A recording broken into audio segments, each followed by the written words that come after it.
Couple points. So Dr. Conti will serve as my proxy when and if there's a vote during the time I'm out. Understood. Thank you. Megan Barber on behalf of Secretary Bogan. Here. Frank Fernandez. I'm here. Sorry I couldn't be there today, but I'll be fully engaged. Very good. Antoinette Krause. Here. Amy Lowenstein. Here. Alexis Miller. Here. Dr. Conti. Here. Alexis, I'm going to butcher that. On behalf of Secretary Arkush. Dyson Roth. Dyson Roth. Thank you. Thank you. Colleen Kavanaugh. Here. Tia Whitaker. Present. All right, we have all members accounted for. The first order of business, we need to review the minutes. So we have a minutes for October 19th and January 5th, 2024 board meetings. So looking for a motion to adopt the minutes of the October 19th, 2023 and January 5th, 2024 meetings of the board. So moved. I Tracy heard Conti. Dr. Conti moves. Antoinette second. Antoinette seconds. All in favor say aye. Aye. Any opposed, same sign. Hearing none, motion carries unanimously. So before we get too far down the agenda, many of you know, because we have worked with her, Paula Sunshine was an inaugural member of the Pennie board with us from day one as we built Pennie into what it is today. She sadly passed away at the beginning of this month.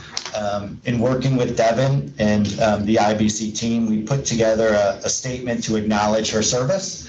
I would like to read that statement and then look for a motion to approve the statement as we get a chance. So this would be an official commemorative statement to acknowledge the exemplary service and life of Paula Sunshine. So Paula Sunshine, a founding member of the board of directors for the Pennsylvania Health Insurance Exchange Authority, sadly passed away on February 3rd, 2024. This is a statement to acknowledge Paula Sunshine for her role in selflessly giving of her time and experience to ensure Pennsylvanians had the peace of mind of having health coverage and being able to access critical medical care.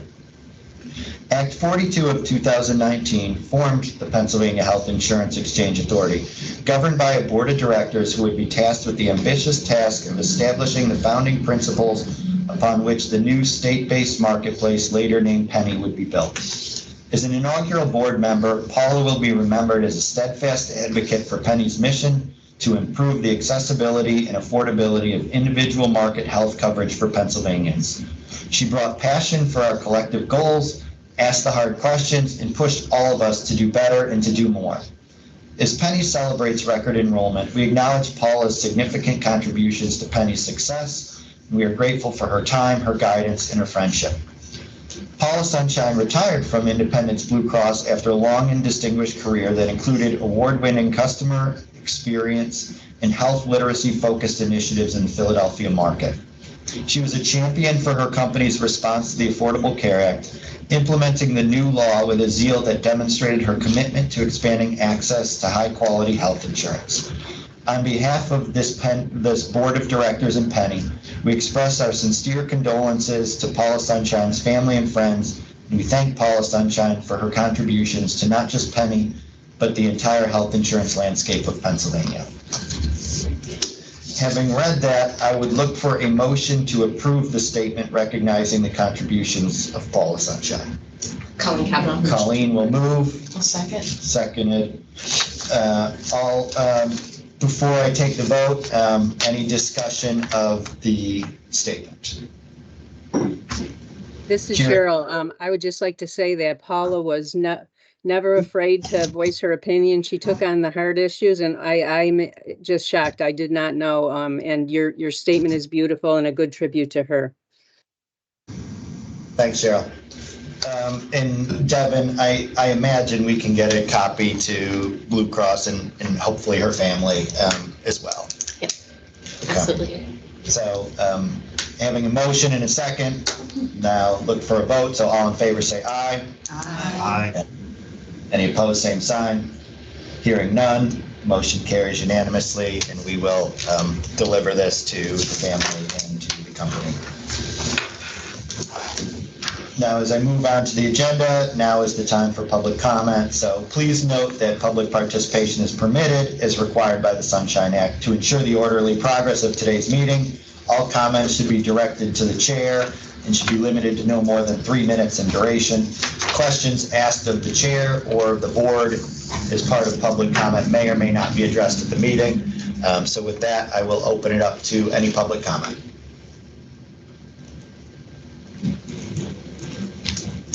Hearing none, we will roll right along. Devin, I will kick it over to you for opening comments. Hey, great, thank you, and thanks everyone for being here today. Excited to have this in-person meeting with all of you. So we have a lot of great topics to cover today. We'll be covering the success that we saw during open enrollment and talking through some different metrics and outcomes from this most recent open enrollment period. We'll also be doing a look back on 2023, some of our key initiatives and the outcomes that we saw from those initiatives.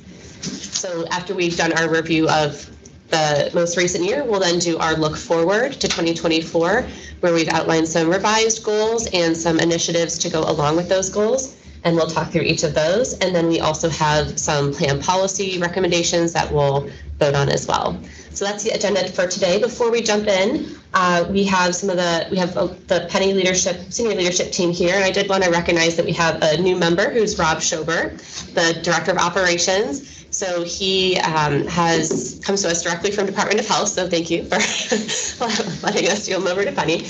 And also he has extensive experience with the federal marketplace appeals process, so he brings a lot of marketplace and state knowledge. I'm excited to have Rob here. And as the Director of Operations, he oversees the consumer escalations process and also issuer operations. Also wanted to recognize Hannah Turner. She's been with Pennie from the very beginning, and she has decided to pursue other adventures in her career. So this will actually be her last board meeting. So also just wanted to recognize that and her incredible contributions over the years.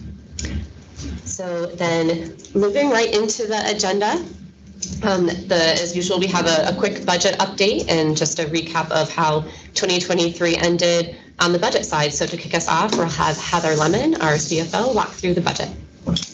Thanks, Devin. Good morning, everyone. So I'm happy to report that we're coming in as we have the last several years as into the new fiscal year with a very strong financial position. We came in both under budget and also above projected revenue. So things are looking really good going into this calendar year. And especially considering the enrollment increases that we've been seeing. And we're currently looking at evaluating some additional projects to potentially leverage some of our carryover funds. One of those things being potentially the affordability program, but we are looking at several different things. So again, coming in, couldn't be happier than what we are looking at coming into the year. If you go to the next slide. Okay, so I can't see that, so I'm sorry, I'm going to have to go off my computer. Okay, so coming in to 2023 from calendar year 2022, we actually had a very nice carryover balance of right around $58 million. And then once we factor in our actual user fees, our federal receipts, and our treasury interest, we actually came in at 2.2 million above where we were originally projected to come in. And primarily that's around, of course, the user fees. We came in 2.3 million higher than originally projected. So that's awesome. And then on the federal receipts, we were actually under projections, but that was mainly due to we can only draw down the federal funds if we spend money. So there were several projects that we didn't do. Therefore, we didn't draw down as many federal funds as originally anticipated. And then on the treasury interest side, since we did have a significant amount of savings, we actually got a lot more interest than we originally projected. But all things said and done, 2.2 million is where we came in over on the revenue side of the house. And then on the expense side, like I mentioned, we came in under budget. On the personnel side, we're around 900,000 under budget, and that's mainly due to carrying several vacancies throughout the year. And then on the operations side, we came in 2.7 under budget. Like I mentioned, before we had several projects, so we ended up not doing. One big one is the renovations of our office. We're actually going to be doing that this year, hopefully. So that expense will actually be coming over into this fiscal year. Then there were a couple other projects that we ended up not doing. And then on the reinsurance program side, we originally were expecting to transfer 42.3 million, and the number came in significantly less that we needed to transfer, of a little over 31 million. Therefore, a really significant savings there of around $11.2 million for last year. All things factored in, we basically have come in around basically 15 million under budget. So that's making our carryover balance coming into this calendar year very strong, around $74 million. And then we have the funds obligated to be transferred over to reinsurance in July of this year. That's 44.4 million. And then that leaves a remaining balance for us projected of right around $30 million to end out calendar year 24. So again, really amazing place to be in. We definitely, are looking very good again this year as far as our financials go. Any questions? This is Tia. I just have one question. What are the factors for to calculate the reinsurance fees or the reinsurance costs? Because it looks like 42 million was budgeted, and then coming up will be 44 million. So the initial number is budgeted based on projected costs and claims that come in through reinsurance, and then the 31 is what is actually comes in through claims. So that ends up being the discrepancy of what sort of is projected as the cost versus what actually comes in from the carriers. Yeah, so at the beginning of the spring, I think the carriers already have that. We send out a data call that looks at current claims, expected claims, to work with our outside actuaries, Oliver Wyman, to get an understanding of what we expect for the year to come. So we build that throughout the year, really, because there's about 3 report points in time that we have to get back to HHS and the federal government to determine what the match will be, what the expected state contribution will be, because this goes in to fund the state contribution and then draw the match for the premium impact that we get with the pass-through dollars. So it's varied, and in each year it's been a challenge, because I think ARPA subsidies came in one year and really kind of threw our numbers out of whack. The original 1332 application always envisioned somewhere between 40 million and I think 5 years down the road it was almost mid 50 million in terms of state contribution. We have been somewhere between 18 million, and this year would be the high at 44 million. So it's been lower than expected, I think in part because of the ARPA subsidies, in part because of just trying to kind of calibrate the modeling with Oliver Wyman, because Oliver Wyman tries to model how HHS and Treasury do the actual calculations, but the federal government doesn't actually tell you exactly how they do the calculations, so there's always kind of a guessing game in trying to get those numbers together. So I think that helps explain that discrepancy. It does. Thank you. Any other questions on the budget? Great. Thank you, Heather. Then we will move into our recap of the 2024 open enrollment period and our key metrics coming out of that. So at a high level, enrollment increased by 17%. And we think that's due to a combination of individuals seeking coverage related to Medicaid unwinding, so those who recently lost Medicaid coverage, Also, the expanded federal subsidies, we think, helped that transition, especially for people who have recently lost Medicaid, in that it allows people at those lower income levels, maybe making just a little bit more than the Medicaid threshold, to see really low and sometimes $0 premiums. So we think that those two factors together helped contribute to the 17% increase. And then we also had some targeted outreach efforts that we'll talk through later, where we saw some success as well in increasing some enrollment in areas where we had seen some numbers lagging previously. So this open enrollment period had the highest number of new enrollees that we had in a single year here at Pennie. And again, part of that was from our targeted outreach to the Southeast Pennsylvania region and higher than average unwinding related enrollment. And we also, another one of our goals was to make sure that all of the people who had 2023 coverage had a smooth transition to 2024. So we have some metrics that we'll talk through in a few minutes, but we also think we had a smooth process there as well. So we retained many people from 2023. So walking through some of the high level numbers, this chart shows the growth over time since Pennie started. And you can see the changes throughout. And really the significant number of enrollments that we had this year. On average, across all of these years, the average increase in enrollment was 1%, so 17% is really significantly higher than the average that we've seen at Pennie since we started. So to go into a little bit more detail, I'm going to turn it over to Ben Trask, our Director of IT and Data. Thank you, Devin. Kelsey, can you go to the next slide? Thank you. So this should be familiar to those who have seen these presentations before, but this is a comparison of our numbers from the end of OE in 23, so that's mid-January 23 to mid-January 24. Enrollment, as we talked about already, is up 17%. And we saw that in all of the breakdowns too. So those people that we auto-renewed was about 9% more. People who actively shopped was 26% more, and new enrollments, which is the big number here, is 38%. And we'll come back to that number in a second. We also did see an increase in dental enrollment by 23%. And then the big number from the bottom two there, you'll see the huge increase in the number of Medicaid inbound account transfers, but those are all, from the monthly unwinding. And that's kind of what we expect.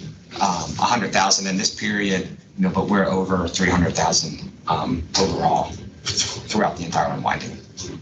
So do you think those folks, like some people just with the intention of open enrollment and the advertising that was going on there, that we caught a bunch of people who maybe had been without coverage? We absolutely did. If we look back through the cohorts all the way back to April, when we got to open enrollment, we saw people that were connected to the April cohort that didn't enroll before, but enrolled now for 2024 coverage. So we definitely saw that a little bit in the early cohorts, but everybody from like August on was a little bit higher than normal too, I think, because of just all the advertising going on for everything.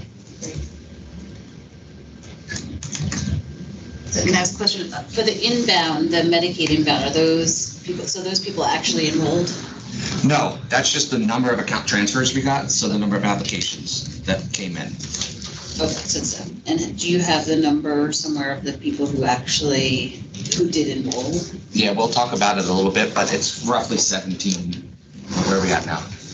17%, yeah. 17%. I was confused for a second because that was also our growth number. It's roughly 17% of all the application transfers that have come over have enrolled. Okay, so those are transfers. And then for plan year 2023, those are all also application transfers? They are. So in that time frame in 2023, that would be folks who applied for Medicaid, okay, but were just straight up denied. Got it. Not that lost their Medicaid, but were denied on their initial application. That makes sense. I was a little worried about who these 19,000 lost next question.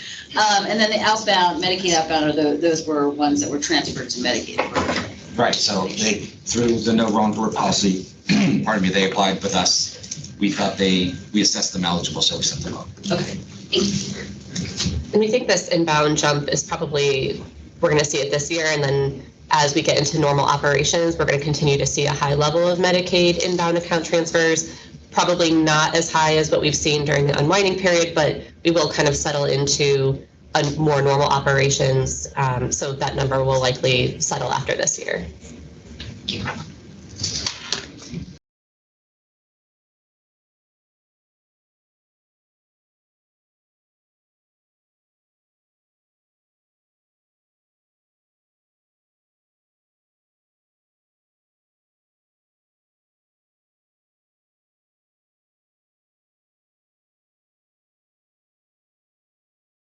I'm sorry to interrupt. Can you guys hear me? I kind of lost the audio on the room. There you Try go. now. Okay. Okay. Talk louder. Big population centers saw the most growth, just net numbers. But if we look at like North Central PA, very small net growth numbers. So when you switch to the next slide, we do see what looked like a big percentage change in some of those counties, mostly due to they're so small. If you just have a little bit of growth, it makes it look like a huge percentage. But a couple other things to point out. In Philadelphia, you'll notice a lot of good growth in Philadelphia, especially compared to the surrounding counties. That's just a result, and I'm sure we'll talk about it later, of, we had some intense outreach we were doing in Philadelphia this open enrollment period, and it looks like it's showing dividends because Philadelphia did grow faster than the surrounding counties. Any questions on either of those maps? So just with those targeted outreach, where were the other places that we did targeted outreach, and did we see the same effect that you saw in Philadelphia? So we had it really focused on the Philadelphia region, and then sort of a second tier of, I guess, the 222 corridor, so sort of up from Lancaster, Reading, Allentown area. And, we see some of it there, but not as significant as Philadelphia. The Philadelphia market really was the focus because we saw lower uptake on unwinding throughout last year, and last open enrollment period, that's where we lost enrollment. So we had sort of a very focused effort on that. Is there a thought to utilize those same strategies going into this next year and expanding where you're doing those targeted outreaches? Yeah, and we still did kind of statewide, but we really weighted the funding towards Philadelphia. So I think, we are looking at which tactics were the most successful, and to broaden those, what would that cost be? Could we rearrange things in our current budget to fit that in, or would that entail an increase overall to the budget? So that would be something that we'll continue looking at this year, and then bring, if we feel like an increase is needed to be able to keep that level of outreach, we would bring that to the board this summer or in October. But I think it did show that by having a concentrated effort, it did kind of get that those results back. We had it was transit, billboards, radio. We really kind of did a across the board effort to try to get awareness up. How do you differentiate? It's Alexis. Hey, there we go. Alexis. How do you differentiate between what was driven by, I'll say, product choice or different price points and outreach? Like how should we think about that? So we did look at areas where there would be premium increases because we were concerned about potential loss there. Mm-hmm. And the only rating area where we had that was in the Northeast. And so the rest of the state didn't see premium increases due to the differential between the second lowest cost silver plan and other premiums. So we didn't look at it that closely as a factor because the rest of the state, people either had similar premiums to what they had last year or slightly lower based on where the That's what I actually meant, is that southeastern Pennsylvania might have had lower. And so, when you think about, it's a good coupling of outreach tactics and that. So I guess I want to be careful what inferences we draw, based on the outreach and what was caused by, whether enrollment was caused by that, or if it has to be a combo is all. Mm-hmm. So. Yeah, it's a great point. A lot of the rating areas were pretty similar, and rating area wasn't that different than the others, except for the Northeast rating area where there was more premium disruption for that group. So we didn't take that as a factor, but we could always relook at that just to see how much that might have contributed. Yeah, not to take away from the success, just as we think about, to Dr. Conti's point, how much we want to extend it and where, that's all. Mm-hmm. Thank you.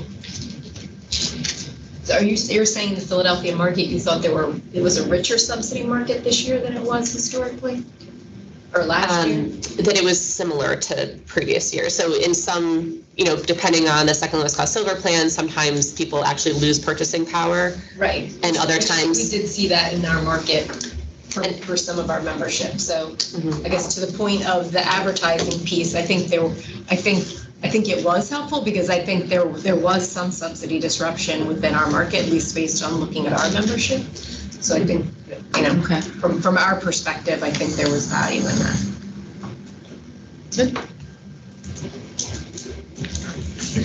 Okay, Ben? all right, so we're going to go through, we had 3 goals that we talked through in October about what we wanted to focus on in open enrollment. So we're just going to go through some of the results from those 3 areas. They were growth, retention, and unwinding. And so we'll briefly go through these to share how we did across the metrics that we said we were going to measure ourselves on. So first of all, with retaining existing consumers, just noting that we started with 8% more consumers than last year because of that unwinding enrollment that occurred throughout last year. We had a 98% success rate of auto renewing people into 2024 coverage. That's about average from what we're able to do. And then 91% of the households with coverage at the end of 2023 were still covered in 2024. And that happens because when we auto renew, we send out a lot of notices. Sometimes people say, oh, I don't need it anymore. And that's sort of a trigger for people to drop coverage. Also, sometimes people come in at the end of 2023, and we always watch them carefully to make sure that they're getting 2024 coverage. And so we think that that's a solid number of the number of people who have both years. So we also wanted to track for people who could not be auto-renewed, how many we were able to get to come back in and actively enroll in coverage for 2024. We did a lot of outreach to that group, and had 21% of them enroll in 2024 coverage. So I think this is an area, an opportunity where we can try to focus on to increase that number or look at if there's ways to retain more of that group. It was a relatively small group. It's about 2% of enrollment overall. But that was the first time we really measured that ability to try to get those people to come back in. And so this is a bit of a baseline number for us to work on in future years to see if we can get that up a little higher. And again, some people at open enrollment, we do see that it is sometimes a reminder that they still have coverage, and if they don't need it, they just end it. And so if they have other coverage and things like that, that isn't necessarily a bad thing if they're covered elsewhere. But we do want to track that number just to try to make sure that we are able to retain as much as possible. And we also are seeing pretty high effectuation rates. So we have a 97.4 effectuation rate for January 1st coverage. For February 1st, still kind of getting those confirmations and that data in. So we didn't include that in the report here. But we do think that's a very positive number. People who roll over are automatically effectuated, but this number also encompasses all of the new enrollees for January 1st. So that's from my perspective on seeing this number across various exchanges, this is really high and very good. So we're happy with the effectuation number. Do we know what it is in comparison to other years? I don't know if we have it from. No, I don't know. We could go and find it, but I don't know it off the top of my head. I would say from other exchanges that I've heard about or sort of had experience with, it's high 80s, low 90s can oftentimes be the norm. And along those lines, it says smooth auto renewal process. Do we have the number of folks who auto renew and then switch because they don't like the selection that they were auto renewed into? Yeah, so Kelsey, can you go back like 2 or 3 slides? Keep going, right there. So if you see here under total enrollment, auto renewals, that's how many people stayed in the coverage that we auto renewed them into. Okay. All of those active renewals, those are all people who came in and shopped.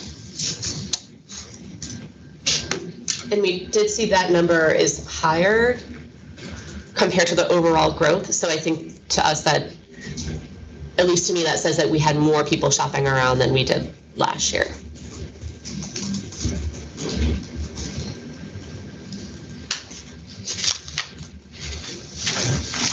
Okay, and our next goal was to do a smooth transition for the unwinding population. Here we were really focused on making sure that people who came in during open enrollment, especially if they were just losing Medicaid coverage, really understood the calendar year need to enroll in both calendar years. With Medicaid, their dates are different. It's sort of more of an individual year that someone has coverage versus aligned to the January 1st date. So we're very focused on trying to make sure that with all the emphasis on open enrollment, auto renewals, that we weren't in any way having a worse experience for people who were coming over for Medicaid. And we think we had positive numbers showing that. So our overall conversion rate increased by 1.5 percentage points. And that really reflected both the cohorts during open enrollment saw higher than past conversion rates. But as Ben mentioned, we also saw people coming in from earlier cohorts to enroll who might have missed their SEP window when they first had it. So we do feel like the overall awareness campaigns and outreach picked up some of those folks who didn't enroll prior. So 26% of our new enrollees during open enrollment were connected to the unwinding. So we do think that was a strong driver and contributor to the high number of new enrollees. For people who had, coming from the unwinding, had coverage at the end of 2023, 92% had 2024 coverage. Again, we were trying to look at, are they taking action to enroll in both years of coverage, or are they enrolling in 2023 and thinking they're kind of done with the process? This is generally consistent with the overall number, so we felt like there wasn't any degradation here for the unwinding population, that they were keeping their coverage at the same pace that the overall population was. And just as a side note, because of the unwinding population, we have, most of the demographics have remained consistent, but we have seen a shift to lower FPLs, as we would expect from having so many people coming from the unwinding. So that is something that we tend to watch. So that has continued from, as we gain more unwinding enrollees, the average FPL has shifted slightly lower. Devin, can you talk us through the 26% figure? Because it was my understanding that there's somewhere around 50,000 individuals that have come over as a result of the unwind.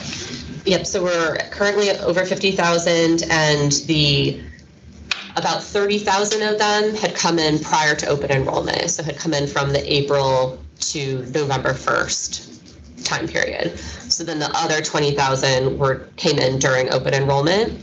And because our number of new enrollees, also back on that chart, we did analysis of trying to connect the number of new enrollees coming into the unwinding to the new, and we found that about 26% were tied to the unwinding. So year over year change, almost 90% can be associated with Medicaid, but since a majority of them came over before the open enrollment period, they were already Pennie customers, so that's not new business for that purpose. Right, if they were enrolled at the end of 2023, we didn't count them as new. Okay. So we didn't, I don't think it made it here, but we did note that we started the year, so at the start of open enrollment, we started with 8% more people. Usually we started last open enrollment with, right? Usually over the course of the year, we go up at open enrollment, then it goes down all year long. So this year we started 8% higher than last year, and those 8%, to your point, Mike, are those mostly those unwinding customers. So we started 8% higher to begin with, and then we saw growth over that. Because we went from 375 to 435 with 50 unwinding members, and it's just kind of the timing that makes the numbers different. I mean, the other thing though to keep in mind is not all of those unwinding members kept their coverage for the entire time. Yeah. Right. Okay. When we sit, we do kind of talk about two unwinding numbers internally. One about ever enrolled. So this could be somebody who needed it in April, then got a job in November, so they took care of their Pennie coverage and didn't need it anymore. We had a bunch of those people, and then we have the bunch that are currently covered. Two kind of separate numbers, and the difference is like 10,000 people-ish. Yeah, and then one other note I would make is, ending last year around 371, that would go down typically to like mid 300s. So the unwinding did drive a lot, but we also did get a lot of new people, we think, that were not connected to the unwinding, because that number, it didn't drop as much because the unwinding started in April, but that would be at, 330 or 340. So then you add in the unwinding plus the new not unwinding people. So we think we got a good batch of both. So the unwinding definitely drove it, but we also think we got tens of thousands of non-unwinding new enrollees. So was coverage stickier or just about the same as usually? I mean, the natural decrease in coverage throughout the year. Did we see the same kind of downward trend? It was just buoyed by the number of people that came in? Yeah, so, Generally? The influx from unwinding overwhelmed the normal. Completely degradation. offset it. Completely I just mean with the people that, so we weren't any more sticky with the group that enrolled during open enrollment. No, I don't think so. Okay. If it was minimal. Yeah, that's what it sounds like. Okay. Thank you. Maybe we'll talk a little bit about this later, but do we have an idea of where this population is enrolling? Are they going to CSR plans? Are they going to the lowest cost plan? Do you have any data on that? I don't think it's in the slide deck, but just generally speaking, most of the unwinding folks tend to make it look like we have more silver. I don't know if they're exactly silver CSR or just regular silver. I don't have that right in front of me, but definitely we saw an increase in the amount of silver because of the unwinding. Like Devin had mentioned, we did see, the general FPL trend was a little bit further down. And then definitely Make sure they're making smart choices. Yeah, I think as we get into the affordability discussion, I think we're worried about the population that's picking non-CSR plans with a $5,000 deductible that doesn't understand that choice. And what happens to them as they start to use their coverage, when they're used to Medicaid coverage where there's little skin in the game. And they should be eligible for CSR. If I could say it a different way, just so I understand the question. Yeah. We want to take a look at the unwinding population and their usage of specifically CSR plans compared to the general enrollment population. Yes. Okay. Yep, look at that. So we also saw a slight uptick in gold. So silver and gold both increased a bit and bronze got a little smaller, which I think is encouraging in that people are getting to silver when they're CSR eligible, but also have some opportunity to buy up to gold, given some of the silver loading dynamics. But I think it is showing that people are able to kind of get that richer benefit with what they're getting from APTC.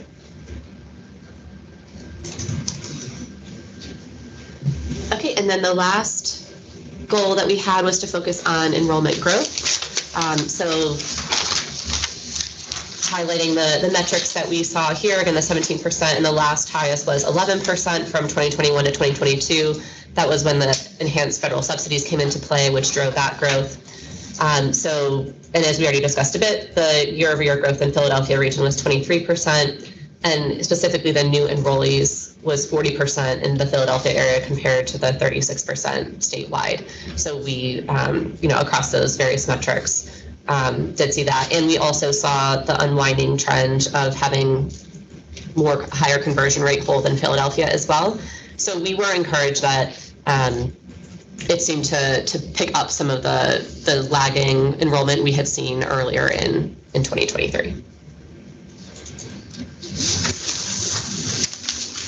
So we also wanted to do a survey of people who did not enroll. So we did a customer survey, and what we found was about 50% had other coverage, which is great if they didn't. And these are people who had submitted applications. We knew they were eligible for exchange coverage, so they're not Medicaid eligible. They had an eligibility result that was for exchange, but they didn't enroll.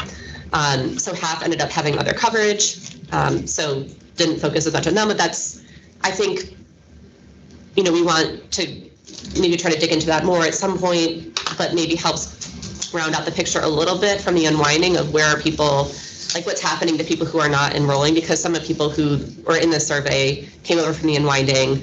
We submitted an eligibility application for them, and they didn't end up enrolling. And so I think it does start kind of telling us some information about that there is potentially about a 50% coverage rate that they already have.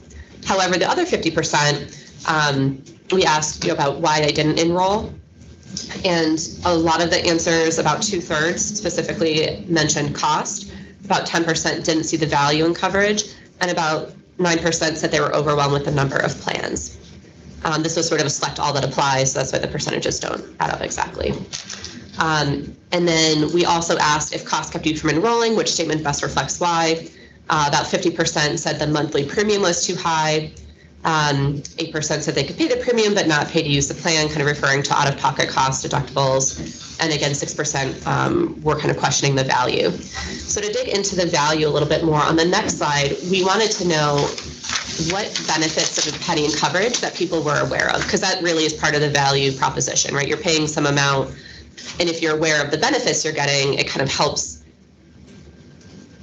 I think helps people know what they're paying for when they're paying their monthly premium. So we asked of several different areas and asked if they were aware of those benefits of Pennie coverage. And you can see here that about 45% said they were not aware of any of the benefits listed, which included the financial savings to lower the cost of plans, knowing that plans have free preventative wellness services, have the health plans help pay for high healthcare costs, and that if they have major illness or injuries, they're protected from paying the full price. So we think there's some work to do here, and we have some goals tied to this a little bit further on about health literacy and sort of helping people understand coverage a bit more. But I think this does show an opportunity for us to help make sure that people are aware of the value of coverage, so that when they're looking at that premium, they're weighing all the benefits that they might not currently be aware of. So when they look at that premium, they think, what am I really getting from this? We think if we are able to increase awareness of the benefits of Pennie coverage, that value proposition might be there for more people.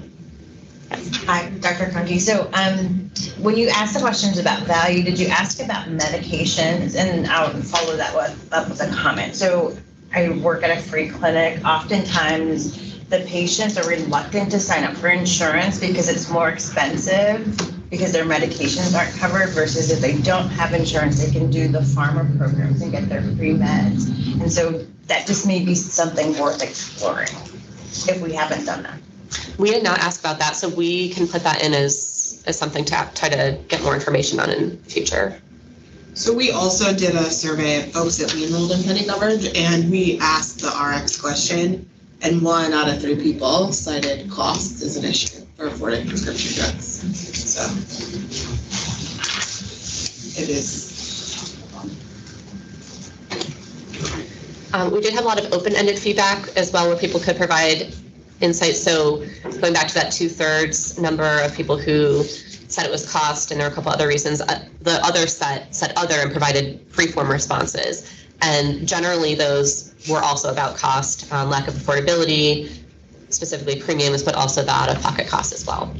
So just wanted to share this information, because about the opportunity here, I think, to make sure we're really explaining Pennie benefits more strongly, but also as we talk about the affordability program later on, sort of tying back to some of this data that we saw. All right, so and if there's no questions on that, okay. Then we're going to get into our 2023 year in review. So here we're going to talk about the goals we had, the projects we had, and some of the outcomes we saw from those. So here are the goals that hopefully look familiar. They were the ones that we had put in place last year. Grow marketplace enrollment by improving affordability and accessibility. Make principles of DEI general practice and partner with vulnerable communities to reduce inequities. And enhance plan quality and streamline consumer choice to inform consumer decisions. So the top takeaways, one of the key things about the first one around marketplace enrollment was really focusing on the unwinding. That was one of the key initiatives under that goal. And we did here have the seamless transition for over 50,000 individuals after being found ineligible for Medicaid. We had a broker diversity and recruitment program that was really tied to the DEI goal. And that was aimed at trying to diversify the broker population to hopefully match more of the communities that are potentially underserved and don't have as much enrollment assistance available. So we did a pilot and saw a result based on that pilot of reaching out to brokers that we knew had health licenses but were not Pennie certified.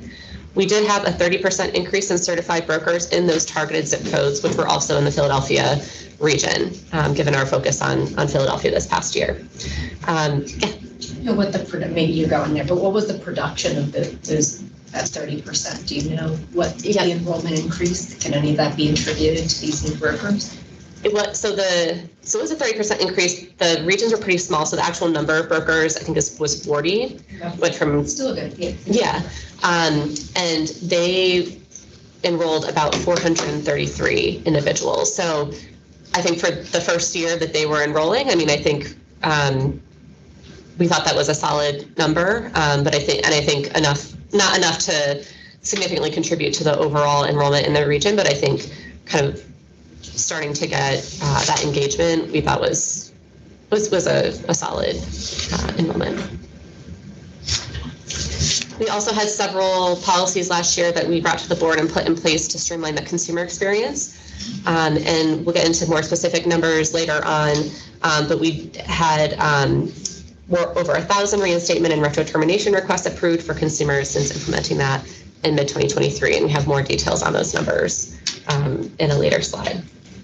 Devin, this may be in a later slide, but do we have any data on kind of foreign language applications or kind of calls to the call center or enrollment there at all, or even touch points? So, not at my fingertips, but we can definitely get a breakdown of calls English to Spanish from the call center. That's super easy. Other calls, I think we have a different queue for other calls too. So all other languages would then be in the third queue. So we could come up with that breakdown. And Spanish is the only other language you could complete an application through Pennie, or do we have others at this point in Spanish? So just Spanish is, if you wanted, what's that? For applications, right? Okay. And I don't know if we can tell how many people completed the application in Spanish versus English. I'm not Just curious. You don't need the answer now, but I'm just would be curious to see how many would go through that process. Yeah, we can get that. Thanks. Okay, just to go over some of these results in more detail, I'm going to turn it over to Jennifer Floyd, the special advisor. Great, thank you, Devin. So on here is a summary of our unwinding results. It is very small font, so I'm going to read it off my screen. But we went into 2023, this being one of our top priorities, and we have listed on the left side there our objectives that we kept in mind. We wanted to make sure we were maintaining the historically high levels of coverage that we achieved during the pandemic. We wanted to also make sure we were promoting broad awareness of what was happening and helping this population to understand how they might be impacted. We also wanted to do targeted outreach initiatives and make sure that we were supporting this population and facilitating their transition from Medicaid to Pennie. And so what we have shared on the right there is some high-level results of what we're seeing so far. There is still a couple more months of unwinding, so these are continuing to change as we go. But for, at the point of this slide deck, we were at 54,000 enrollments, and that is continuing to rise. That was overall for the whole course of the unwinding period. We also are seeing a 17% overall conversion rate, as Ben mentioned. And I will just note the 54,000 enrollments was on the higher end of our projections for what we thought would come out of this unwinding period. In terms of the 17% conversion, I think we are overall pleased with that number. As Devin mentioned, we had the survey go out, and we're seeing about 50% of those respondents, bless you, said that they actually had coverage elsewhere. So that is kind of a big hole and a spot that we don't have a lot of line of sight into. But just because they haven't converted to Pennie doesn't mean that they aren't already enrolled somewhere else. In terms of how other states are doing, again, our 17% seems to be pretty on par. I mean, there are a lot of differences among the state-based exchanges. Some are integrated, also how they handle their enrollments and eligibility with their Medicaid system. So we are generally pleased with 17%, but want to continue to end the unwinding period strong. We also wanted to look at auto eligibility. So this was a new functionality that we implemented last year. We thought would really help the unwinding population. This is where when the account transfer comes over from Medicaid, we're able to run them through and get them an eligibility using that information we've received and send them a notice that actually lists out their estimated financial assistance. So just trying to help generate those enrollments. We also have, I think, an application started for them for when they come in to help ease the enrollment process. So we saw some very promising results with this functionality. Customers that went through the auto eligibility process were 4.5 times more likely to enroll than those who did not go through auto eligibility. So again, we're very happy with that and the just greater efficiencies that that provides to consumers. And that is a functionality that will continue past the unwinding. We're going to keep that in place and also just continue to look at the notices and fine tune that even more to help that conversion rate. Another piece that we were looking at for maintenance of coverage is the retro effective dates. So we are showing on here there was a 10% utilization rate during the unwinding. This was only available to those connected to the unwinding, and it will sunset at the end of the unwinding period. And so looking at the 10% utilization, I don't think we had any type of projections of what we were going to see, but I think that shows that there was a need for that policy. Over 5,000 people did use it to ensure continuous coverage, but it was by no means like a heavily utilized way of enrolling.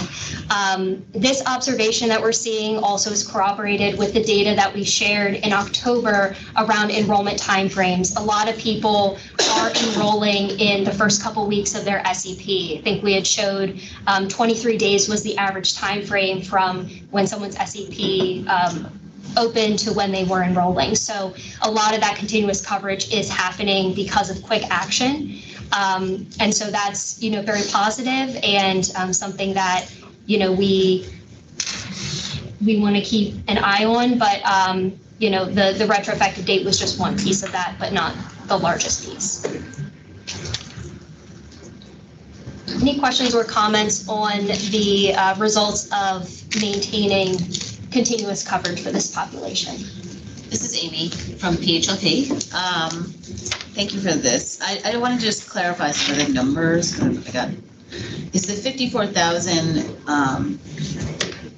subset of people who were account transferred or all people who said that they had Medicaid before? A subset of those who are account transferred. Okay, so the account transfer number, I could just do the math to figure out what that was. Total account. Yeah. Okay.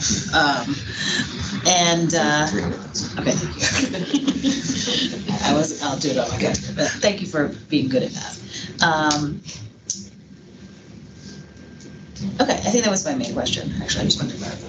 Thank you. Yeah, no problem.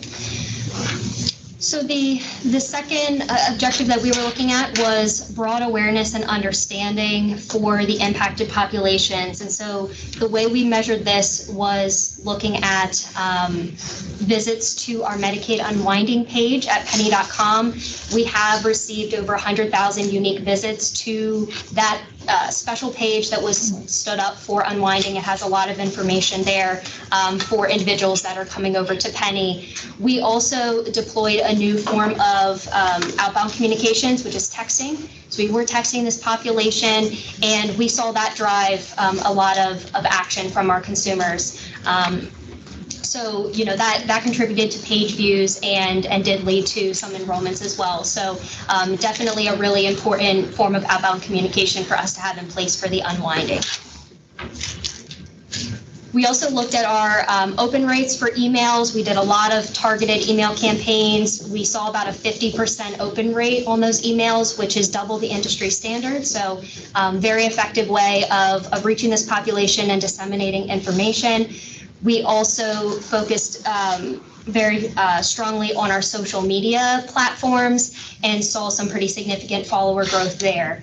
YouTube, we had 168% increase. Facebook 64%, and Instagram 30%. So all of these tactics are ones that we will continue, obviously, past the unwinding, but really important tools for raising awareness and helping disseminate information. Are you able to track, with the 60,000 visits due to text messages, are you able to track that through enrollments as well and know the conversion rate for your account? No. I can jump in there if you'd like. Yeah, hey, good morning, it's Chachi. We actually, I had to update those numbers. It's 18,000 actually from the text messages. How that actually turns into enrollments, we'd have to dig in a little bit further, but the text message, it depends on their carrier. So AT&T, Verizon, T-Mobile, that sort of carrier. And if the Pennie.com link that is in the text message actually shows up as a clickable link. So we may have had more visits based on, them just typing it in to their browser, as opposed to being able to just tap the link. So we can dig in a little bit more and see if those actually drove to enrollments, but we're definitely encouraged by the amount of activity that just came from the text alone.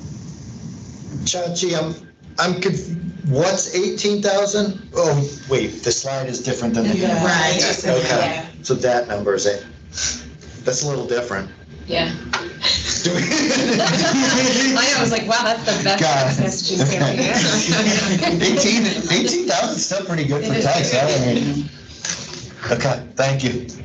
Because what we don't have here is how many you actually sent something to, right? So we don't know how many people received the text message, but then you had 18,000 people take action, or 18,000 people that at least click through, so. And I think what's tricky too about associating is because we're often sending multiple communications within a short time period. So for the unwinding group, they get a letter, then they get an email, and then they get a text. So it's not within days, but I mean, the time period is fairly close when we're trying to send all of these things. So it also makes it hard to say that one thing was the thing that led to an enrollment versus the combined effect of getting 3 reminders in a short period versus via 3 different channels. We did see when we sent kind of bigger mass texts during open enrollment, and then that last bullet down there, that it did have a really direct impact on, we would see immediate spikes in call volume and have a lot of people take action based that we could clearly tie back to the fact that we sent that text. And certain emails would have that effect, as like some of our countdown emails, you would be able to see a bump from that as well. So I think that's where it gets tricky, is attributing an action to one specific communication channel when we were sending a lot fairly close together.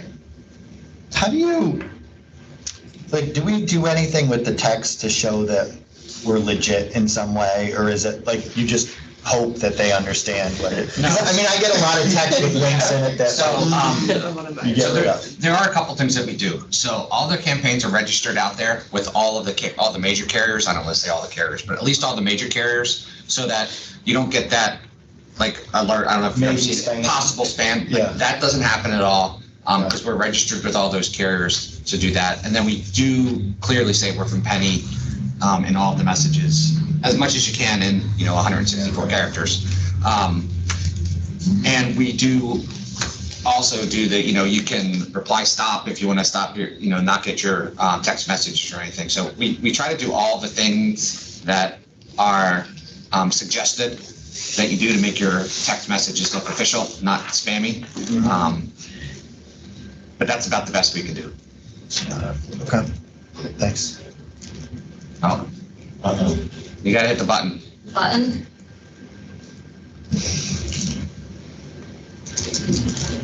I don't know, did that answer your question, Mike? Yeah. Okay. Thank you. Okay, and then to close out, we also looked at actively supporting this population through the enrollment process. Our contact center, we were staffed at higher levels throughout the unwinding period and still are, has handled over 449,000 calls. And that is a 19% increase from the previous year in the same time frame. We also sent out over 170,000 letters to the procedurally terminated population, and this was a population where for the first time we were receiving their information during the unwind.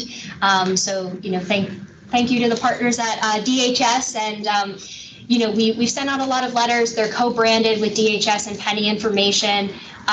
We have found that that is that provides value in terms of raising awareness and just disseminating information.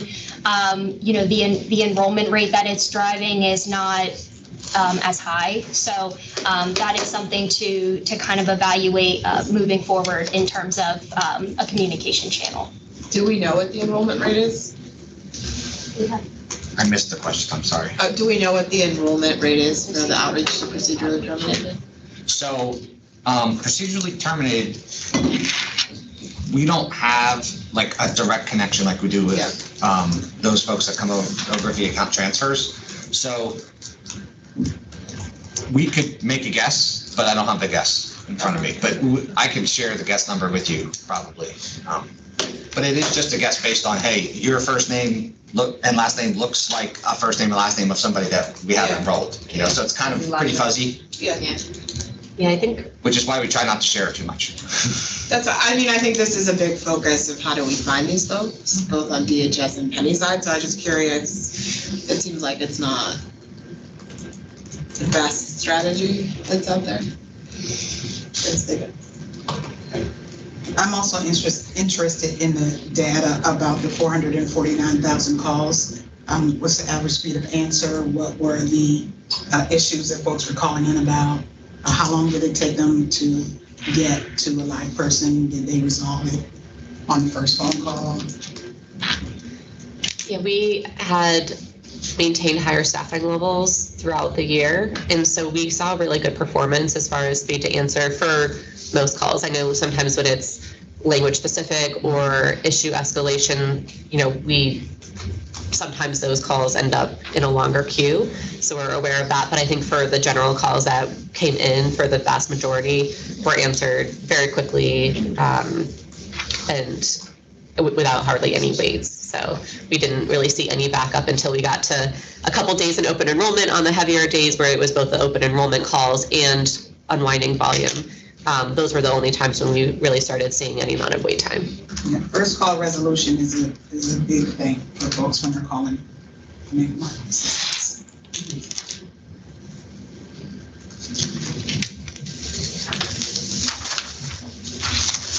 Okay, and that wraps up our review of unwinding results thus far. Are there any other questions or comments? Do you know how this compares to any other states at this point? I know I saw some stats early on, but I just dropped off my radar, but I haven't seen anything recently. It's really hard to compare. There've been a lot of discussions across the state exchanges about how to draw comparisons, and the conversations often get stuck because there's so many different models. Like the states that have integrated eligibility with Medicaid have it's much easier for them to directly enroll people, so they have their rates look higher because they count all these metrics differently. And you have states who are auto-enrolling people and paying the first premium, so their rates are extremely high because they're enrolling people. Yeah, and so from the most comparable states that we've been able to discern, we're on par and kind of right in that kind of similar to them. And I think, the challenge of reaching the procedurally termed is one that all states are facing. I think that there's been a lot of discussion on that as well, without really any kind of silver bullet of oh, we did this and we, got a huge response rate. So, those conversations have been happening throughout, and I think borrowing tactics from each other. But I think the challenges we've seen are pretty similar to all the other challenges other states are having. And the amount that we've had enrolled overall, again, is pacing higher than what we projected, even though the conversion rate on its own doesn't look overly impressive. And then when you compare us to similar states with similar models, which account transfer based, ability to reach out directly and having some steps taken care of like we do with auto eligibility, we're pretty similar to those states. And all the practices that we've put into place to help with this conversion, or whatever the right word is there anything that's not allowed to continue once unwinding ends? Like it felt like in the beginning that there were some things that were to help support, because there was such a huge number of people that everybody was kind of working together to maybe I don't know, loosen some rules or, I don't know if that's the right lingo or not, but, is there any concern that some things we will not be able to continue in the future? As we move forward, because it sounds like maybe some best practices have been established, and can we ensure that they're going to be continued as we go forward? So I could, well, I'm sorry, go ahead. It's a good question. I mean, some of the things we put in place, like the auto eligibility, we'll have no problem with that continuing. I think one flexibility that we need to explore, the extent to which we can continue, is around texting, because there was some specific flexibility driven by the unwinding. For people who provided consent, we are able to text them. With the unwinding population, there was some implied consent flexibility that we had. So that's something we'll be exploring moving forward to figure out how we can, the extent to which we can continue using that method. And David, were you going to add something? Yeah, I was going to say, so from a policy perspective, there were some flexibilities that CMS put in place specific to the unwinding. Some of them have extended, like the 150-day reasonable opportunity period for income data matching inconsistencies. That's going to remain. Of course, we had the 120-day special enrollment period with the 60-day retro option. That sunsets when the unwinding sunsets. So that SEP will then go to 90 days, which in itself is an extension that CMS put in permanently. That will be a change. And then we also had the flexibility to turn off loss of minimal non-employer coverage, minimum essential coverage, DMIs. Sorry, it's a lot of acronyms. We had the flexibility to turn that off, and instead we relying a lot more on periodic data matching to check for people with duplicative coverage. Those flexibilities will go away. I think we should be able to continue to get information from DHS regarding the procedurally terminated population. That is probably something that we need to confirm with them, because that was a unwinding era innovation that we set up with them, and CMS. We urge CMS to make that information available to exchanges. But so some things are remaining. CMS has taken several flexibilities and extended them. Some will sunset. Do we have any stats on and that, to your point of it's 120 days, it's going to shift to 90 days as far as the time period to be able to make that transition? Do we have any stats on the average number of days that people are taking to actually enroll? So I don't have it right in front of me, but it's within the first 30 days. The majority of people, the vast majority, enroll in the first 30 days. And then, I mean, we see some stragglers all the way out, but very, very few in the last 30 days. Yes, especially because right now we have the 60, if you enroll within 60 days, you get the retro date. So we do a lot of messaging around that. So we would see most people right away enroll, and then we would see another little blip around 60 days, and then someone between 60 and 90, but between 90 and 20, very, very small. That's great. Just back to the question on what else we could find out in procedural terminations. I mean, wouldn't DHS be able to supply some of the kind of reinstatements, if you will, because I know on the Medicaid side, we have seen procedural terminations coming back through. So if we're interested in kind of narrowing in on the population that hasn't responded, I do feel like there are a couple of pieces of information we could use to kind of triangulate a little bit, which I think would be useful. Yeah, I think that's a good follow-up we can have on trying to follow who's been reinstated and starting to piece some of that picture together. It won't be perfect, but it'll give us order of magnitude anyhow. Yeah. That maybe we could compare to other states to the other conversation.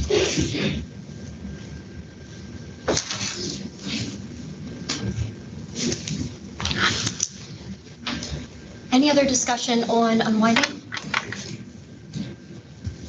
Not unwinding per se, but I think it may be related because a number of these individuals that would come over with smaller premiums. Do we have any data on the number that get canceled for non-payment of like a de minimis amount? of premium. Like I know some states, I think maybe Maryland look at legislation this year to prohibit cancellations for premium that was due of less than like $5 or something. Like, do we have any data on cancellations of really just low dollar amounts?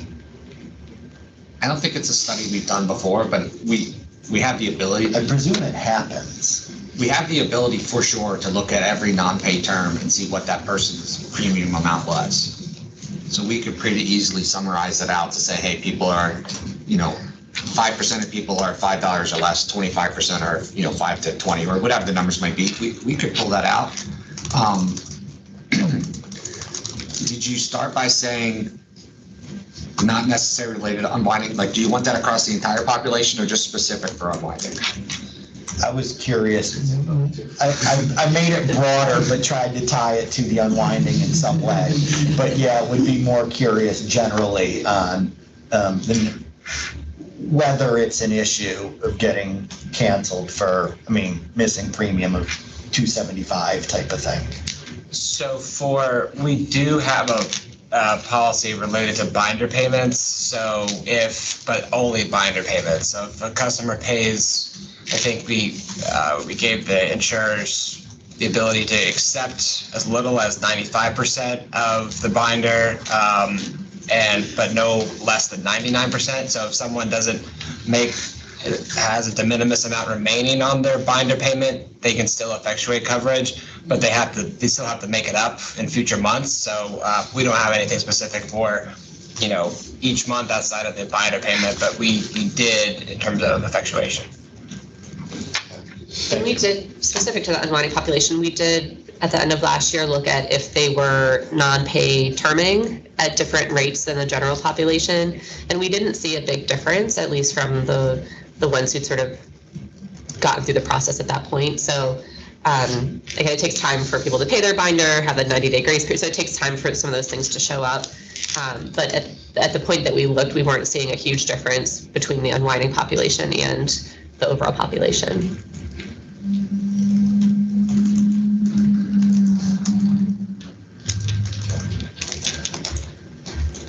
Let's do it. All right, next slide.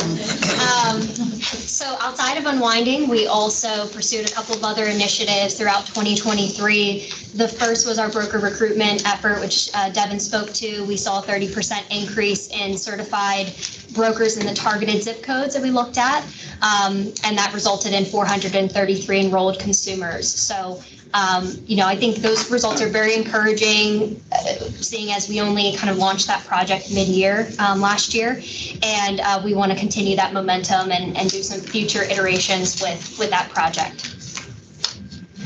We also made a number of operational improvements under our goal of improving consumer experience. So the first two on here were related to being able to attest to income verification, as well as reinstate coverage for verification documents submitted after the ROP has expired.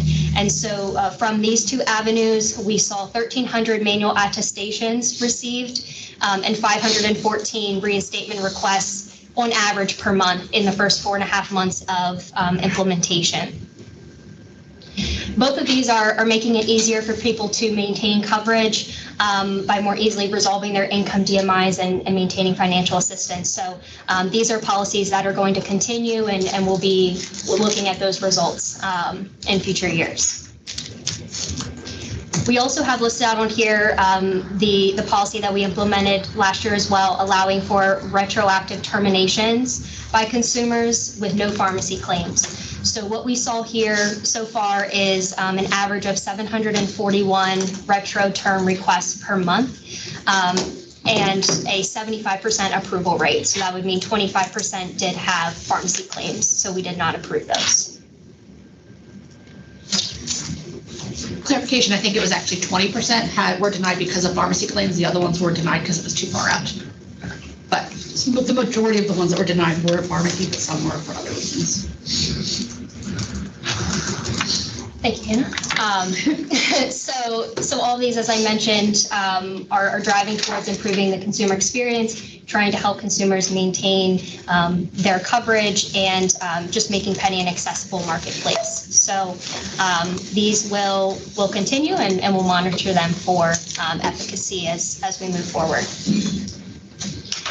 We also have listed out on here a change we made to the plan mapping during that process each year. We did implement a new policy to ensure that people can maximize their benefits for no additional cost. So this was moving people from bronze into silver if they were eligible for cost sharing, if there was no price discrepancy. We did see 422 bronze enrollees eligible for this change, and we made that shift. And so they are now receiving richer plans moving into 2024. The 422 was right around the estimate that we had because there was no dollar threshold. It had to be exactly the same, 0 to 0, or zero difference. The estimate is kind of low, but we will, be continuing to keep this in place and monitor how best we can use that moving forward.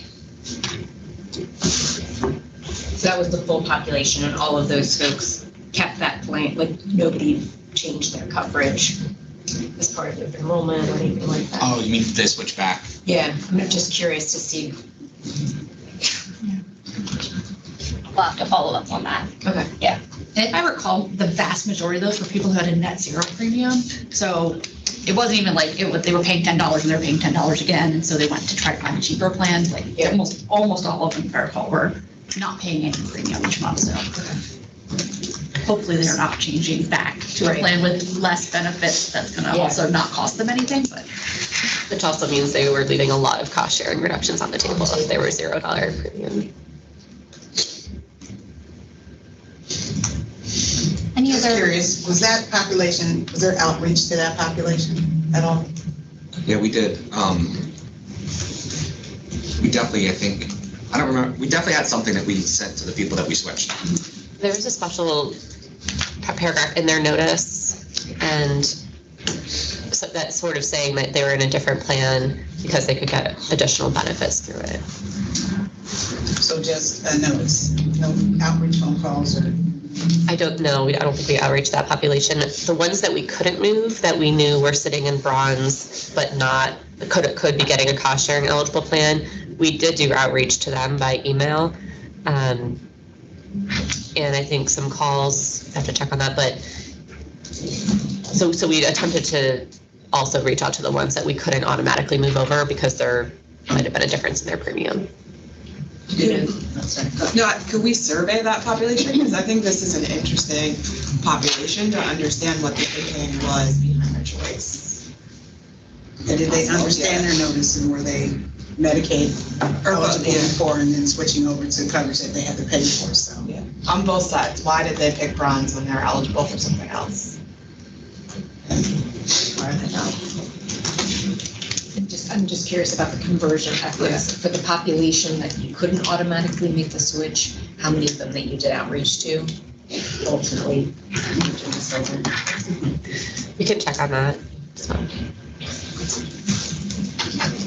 But this would require a software change. But I almost wonder if you could, for the $0 people, before like you click the final button to accept your plan, like, can we stop it and say, you can get an objectively better plan, all other things being the same, for the same price, it's the same network, it's the same benefits, you can come up here and give them a choice, like at that point. I mean, I know we'd have to talk to the Get Insured, I mean, it's a technical lift, but it seems like it's in their best interest, unless they're sophisticated enough to figure out some sort of tax game where they want some tax now, some tax later when they file their taxes, and maybe that's why you do it, to potentially change your tax liability at the end of the year. But I mean, I just wonder if there's a way to capture them before they make the decision, because I think that's a more direct way than reaching out to them. Just stop it. Is that, and I guess just to make sure I understand correctly, is that if that choice is keeping the same carrier they've selected? Yeah, I think it would be the same benefit plan, the same network, the same care, everything else being the same. Okay. But you can get this silver plan for the same $0 that you're about to sign up for bronze plan. Yeah, I think there are probably a few different ways we could channel people more directly to that option. I think it's noted in the plan compare, but I think not very prominently. So I think, and the algorithm is supposed to do some of that sorting for consumers to put the lowest premium and cost share combination up front. But I think there's room for improvement there, so we can look into that as well. I think I've heard other states comment on that from the Get Insure platform too. So. Oh, really? Okay. So we'll probably talk about this later, or we will. But that's really the goal of the Plan Quality Consumer Choice Initiative, which is, we've engaged a lot of folks from your organizations externally, and then internal. It's an internally focused project as well to try to get the best ideas on how to ensure that people are enrolling in the plans that's best for them, and certainly like opportunities for additional filtering, tweaking the algorithm, making it more apparent what options are available for folks. That's definitely a part of that project. So it's certainly on our radar. I think we've made, in terms of, if you just look at our enrollment, we have like 80% of people are in gold or silver, which is really good and a huge increase from where we started. But definitely, we see people leaving money on the table. So we're continuing to work towards, figuring out how we can enable our platform to get people to a better option.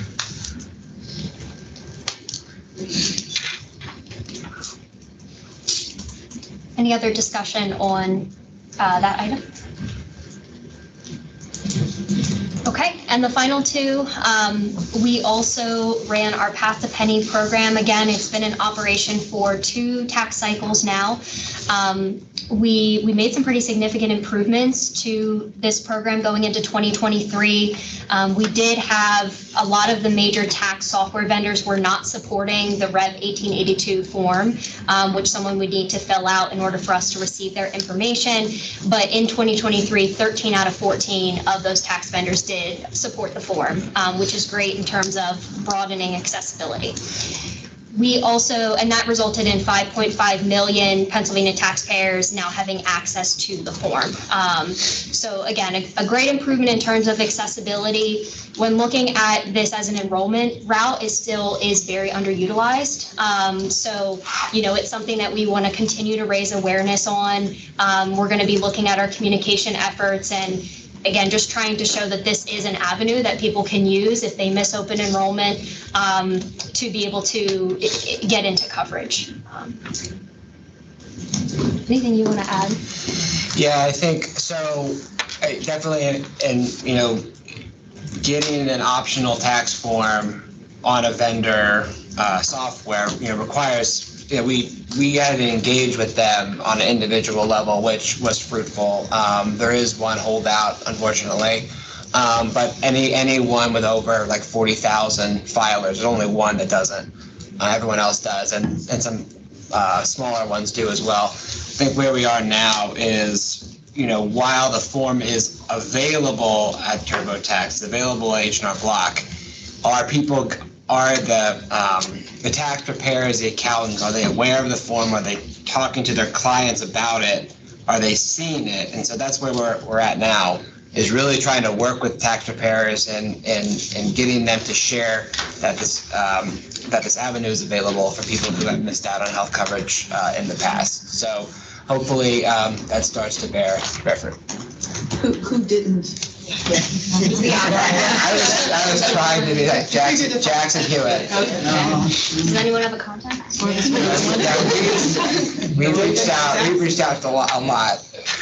David, I think this might be before we added a block in the other, but maybe the first year it was a disappointingly low number, I think, that applied for open enrollment through that period, right? And like, have we seen that increase as we brought on more major? We did. I think we have, I mean, it's still, the numbers are still underwhelming. I think a combined between enrollees on our plans and people we sent to Medicaid, I mean, we're still like at 900 something, so a lot lower than we thought. And we've engaged with other states, Colorado, Maryland, they have programs, we've engaged with them. It's unclear what exactly we're not doing. In fact, we're doing more than other states are to, to provide the eligibility estimate, to make things more seamless for folks. I think it has to just be about making this kind of an integrated part of the tax filing process to get more folks in. We definitely did see improvement. I think the biggest thing was our first year, because so few vendors participated, we relied on like people calling us. We kind of created this like manual workaround for people to be able to attest that they would have filled it out had they had the opportunity to. So that's where we got a lot of our uptick. We didn't need any of that last year. People just, we got the transfer from Department of Revenue, they got our notice. And we have seen that when people do take the first step in claiming their new Pennie account, they do apply, they do enroll. It's just getting them to take that first step. I just want to say great work getting all the tax preparers, because I remember we were at like 2. So I know that that's not an easy feat. I guess my follow-up question is, how do we compare to other states? Like, how far are we away from Maryland and others that are doing this? So the way other states count their enrollment through these programs is different than we do. So their numbers are a lot higher than ours. Like, they're in the several thousands. But the difference is in Maryland, someone they don't necessarily have to have the form. They don't have to have proof that they did submit the form. All they have to do is call in and say, I submitted the form. Colorado, so that's part of why the numbers are different, just because we are very much like, we need the file and we can track people throughout the whole process. But that's certainly not all of it. And I think it just, so we did it administratively with the Department of Revenue, and they were, that worked really well. And they've been amazing partners. One of the things that I think we miss going through like the legislative process is getting everyone engaged and understanding kind of what the goals were from the get-go. So we're trying to get that buy-in kind of after the fact. So I think that's maybe why we're a little bit behind.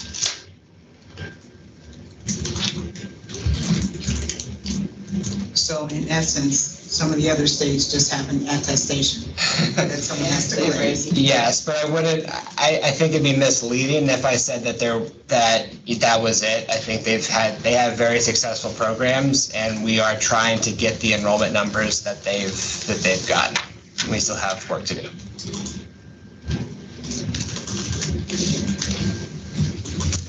Are any of them doing anything innovative with the actual tax preparers themselves? You had mentioned we've kind of crossed the first threshold, which is to get the form out there. The next piece is to actually make sure the conversations are happening. Yeah, I mean, so last year when we started directly engaging with the tax vendors, they were like, well, in other states, we were like at the table, like we were a part of the process. So our folks knew, we were aware of what was going on, so we were prepared for it. So I think that was like the biggest thing. So we have been, trying to continuously provide them with more information and resources. And like I just talked to someone at Intuit last week. We did for this program, but also just engaging with them about other things that they see from folks who have 1095s who are Pennie enrollees. So I think continuing to develop those relationships will make it more embedded in terms of the things that they think about when they deal with Pennsylvania clients. Other states, the form is mandatory. It's there. Everyone sees it. Us, it's optional. You have to most vendors, you either have to ask for it or they have to tell you about it. You won't see it. If you're just going through online, you may not see it. So that's that, and there's no getting around that. But that's also part of it. But I think continuing to build those relationships and provide additional resources and understanding how people are utilizing the program.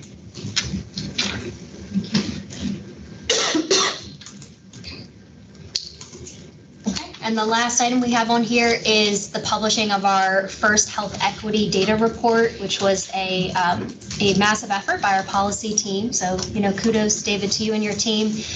There's a lot of great research in there on vulnerable populations, and we have used it to inform our broker recruitment effort. We use it for marketing and awareness and outreach, and it's something that we are going to continue to use.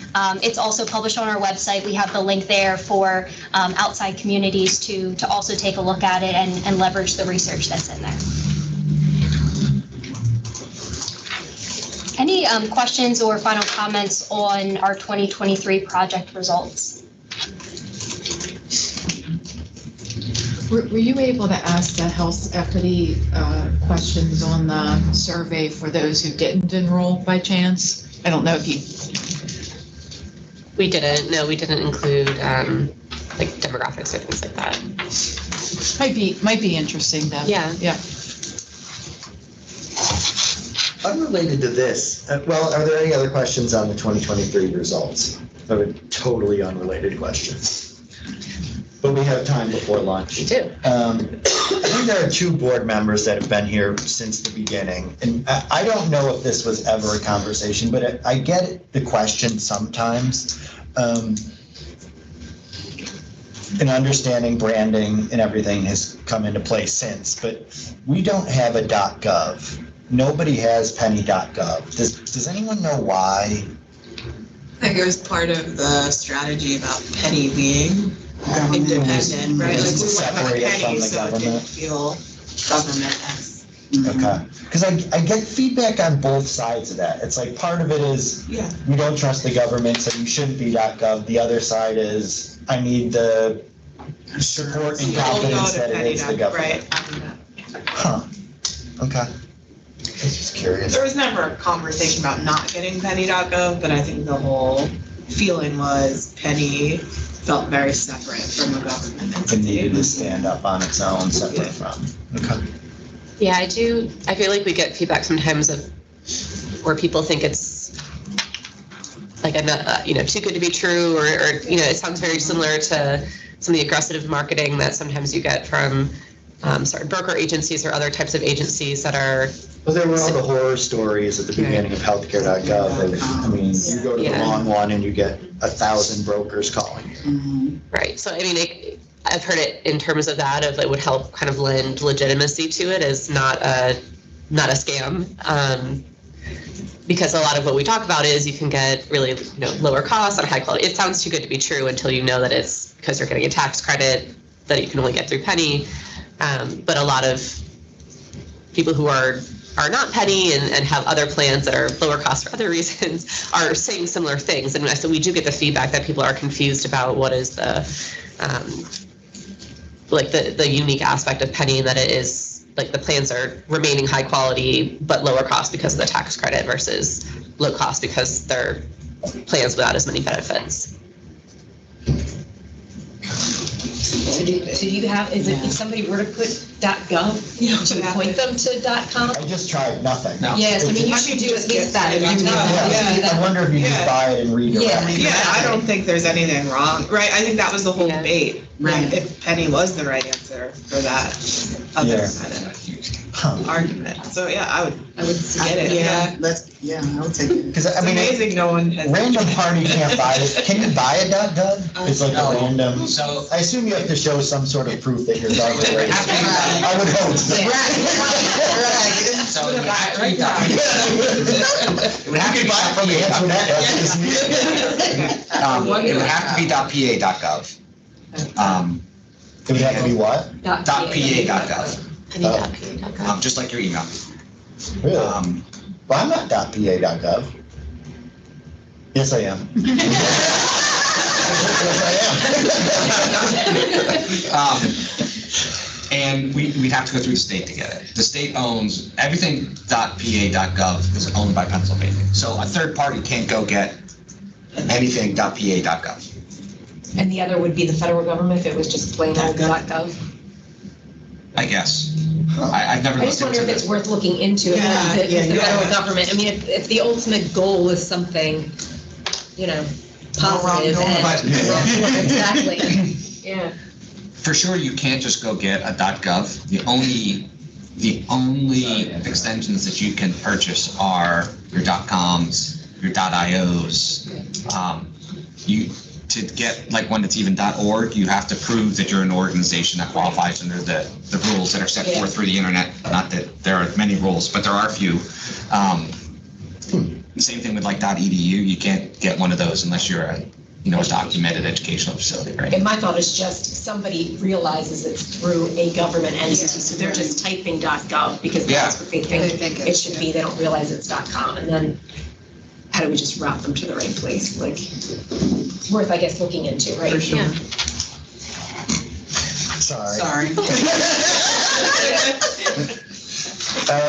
So we are really early. We have 20 minutes until lunch, but I don't think we can really get into affordability before lunch because I think that's a bigger conversation. I don't know, is lunch available? Well, it is here early. But did anyone, I mean, I can move up other business to right now also. If anybody else had any other thoughts. I can answer a couple questions that came up earlier. Great.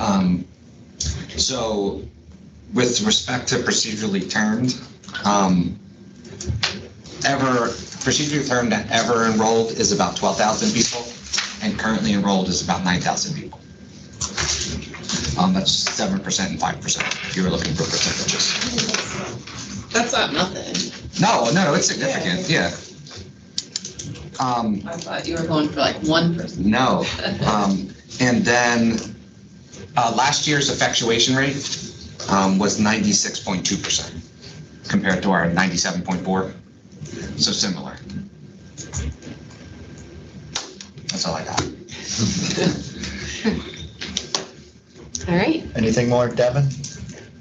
No, that's our looking back part of the agenda, and then we'll eat and look forward. Is there any reason I can't start the second half 15 minutes early? No, roll through. So we'll move up, instead of 12:45, we'll start at 12:30? You want to start even earlier than 12:30? 12:15? 12:15, give everyone half an hour for lunch, come back at 12:15?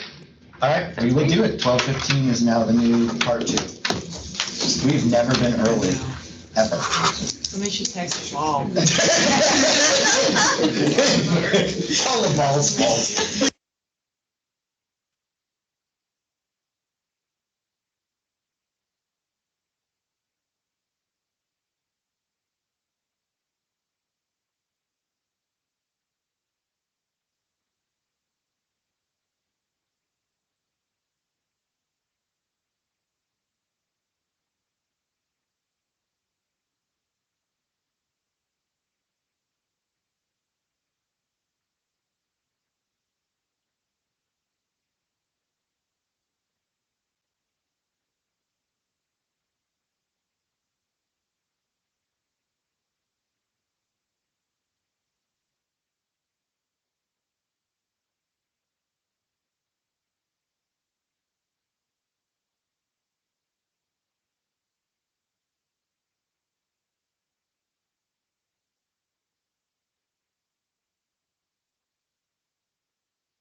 will get started right into part 2, and I will kick it over to Deborah.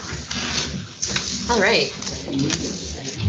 Okay, so the second half of the meeting is really going to be focused on plans moving forward, key initiatives. So we have a number of initiatives outlined, but first we wanted to talk about the potential for an affordability program based on the Governor Shapiro's recent announcement related to the budget and providing funding for such a program. So just to start off with some background on affordability, we mentioned the survey that we did where cost continues to be a significant reason and why people have gone through the process to apply but don't ultimately pull the trigger and enroll in a plan. We also did a survey of enrollment assisters, so that included the brokers, the assisters, and the call center reps, and really got consistent results of people that came to them, started the process, were seeking coverage to enroll. Of the ones who did not enroll, 2/3 of the time it was due to cost. And 80% of assisters said that they almost always hear affordability concerns. From that assister survey, we also found that premium payments were the most concerning cost, but very closely followed by deductible and out-of-pocket payments. So our colleagues at the Pennsylvania Health Access Network, BAN, did a study as well that provided further insight into cost as a barrier for the Pennie and Pennie interested population.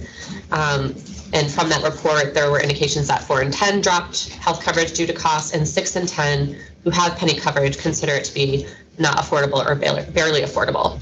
So this is really consistent with what we've heard all along. We do hear a lot of feedback from people who say that they can afford it and that they can newly afford it, especially with the expanded federal subsidies, which we think are critical and really essential to being able to retain the population we have. Currently, those are funded through the end of 2025, and that's federal action needed to continue those. But even with those enhanced subsidies, we still find that the premiums and the out-of-pocket costs are still too much for people to fit that into their budgets, especially with all of the competing rising costs that we're seeing. So with that context, we did hear from Governor Shapiro in his budget address that on the next slide, that there would be $50 million called for to help improve affordability in the health insurance market. And the way that would really be set up is that would go towards the reinsurance program. So currently, as we talked about earlier, we pay in the state piece to the reinsurance out of Pennie's budget. So instead, $50 million would pay for the reinsurance program, and that would leave the user fee funded Pennie budget that similar amount to go towards a state subsidy. So it sort of keep the existing funding with user fees, all of that, but instead of paying tens of millions out to reinsurance, we would keep that and have that tens of millions go towards a state subsidy instead. So that's the premise of how that would work. And so to implement that, a couple of things would need to happen. That's only the first of several steps that would need to happen in order for the state subsidy to become finalized and a real option for this year. One is that we'd have to revise our legislation to allow us to use that money towards a state subsidy. Right now, we're strictly limited towards paying for operating costs and the reinsurance program. So we would need the flexibility to also put our operating costs towards a state subsidy program. We would also need to design and implement a state subsidy program in the system, ideally by this fall for this open enrollment, so that we can get that benefit to the consumers as soon as possible. Again, assuming all of the steps that go into place with the budget process, with the legislative change, all fall into place in order to finalize our option to have a state subsidy program. Also would have to determine how that funding would be allocated in order to reduce costs for people. So I'll talk about that in a minute, of how we're starting to create some options that we would bring back to the board for discussion about how to maximize the use of that money for the optimal benefit for consumers.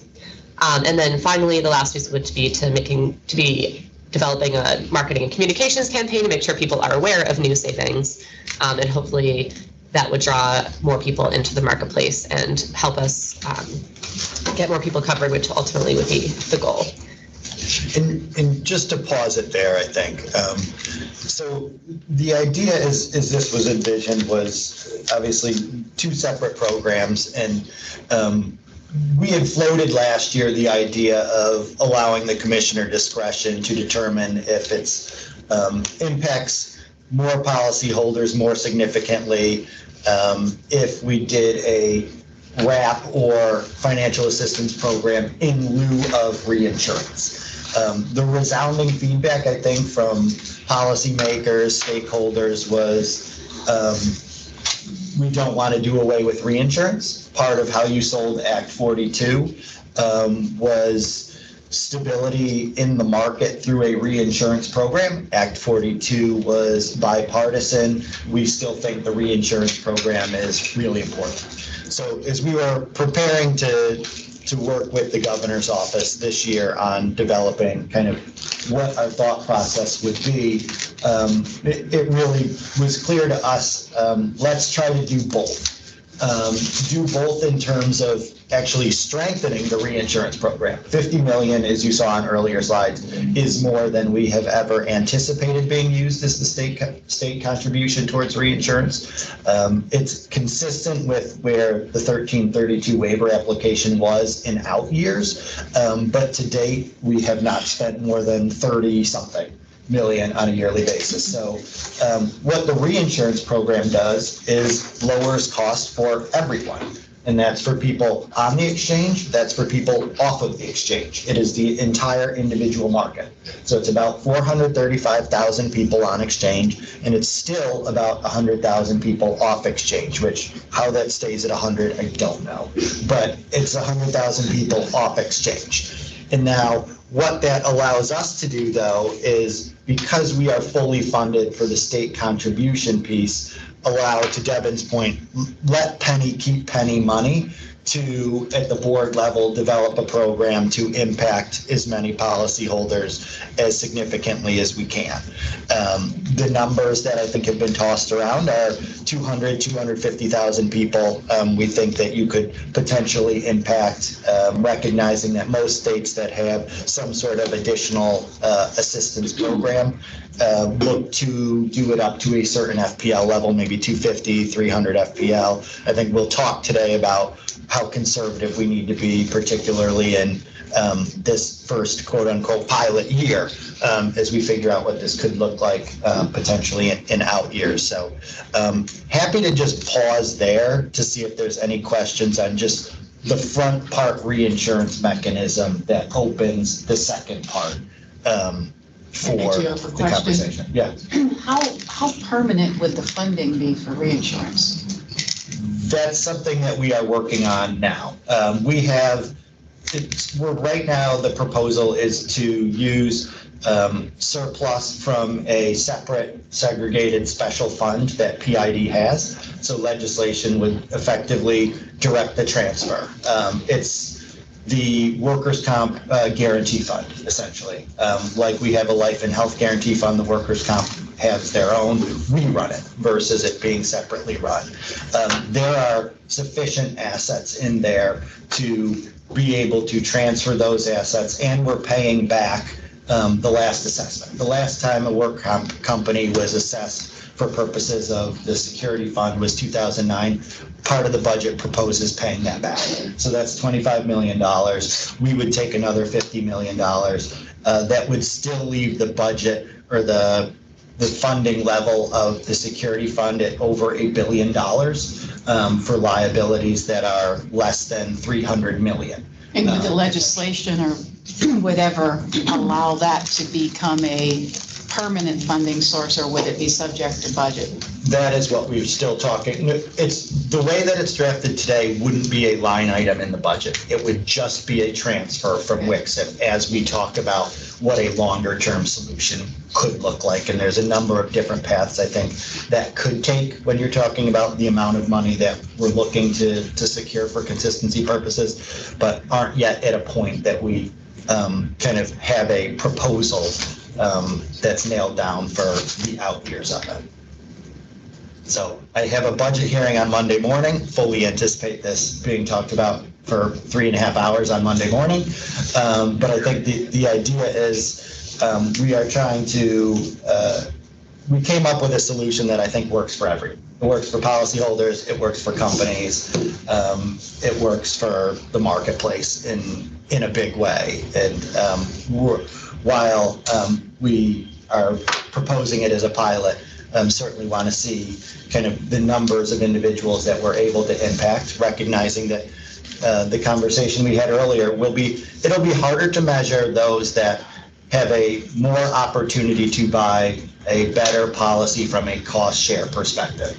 That part will be challenging, I think, to put into numbers how many people are able to buy up into a more affordable from a healthcare use perspective plan versus making it attractive for uninsured individuals that potentially can now purchase coverage for the first time. So the idea was to address both the underinsured and uninsured as part of the assistance program that the Pennie board would come up with. Well, continuing with the questions, today the fees that are used for reinsurance are under commission PID control? No.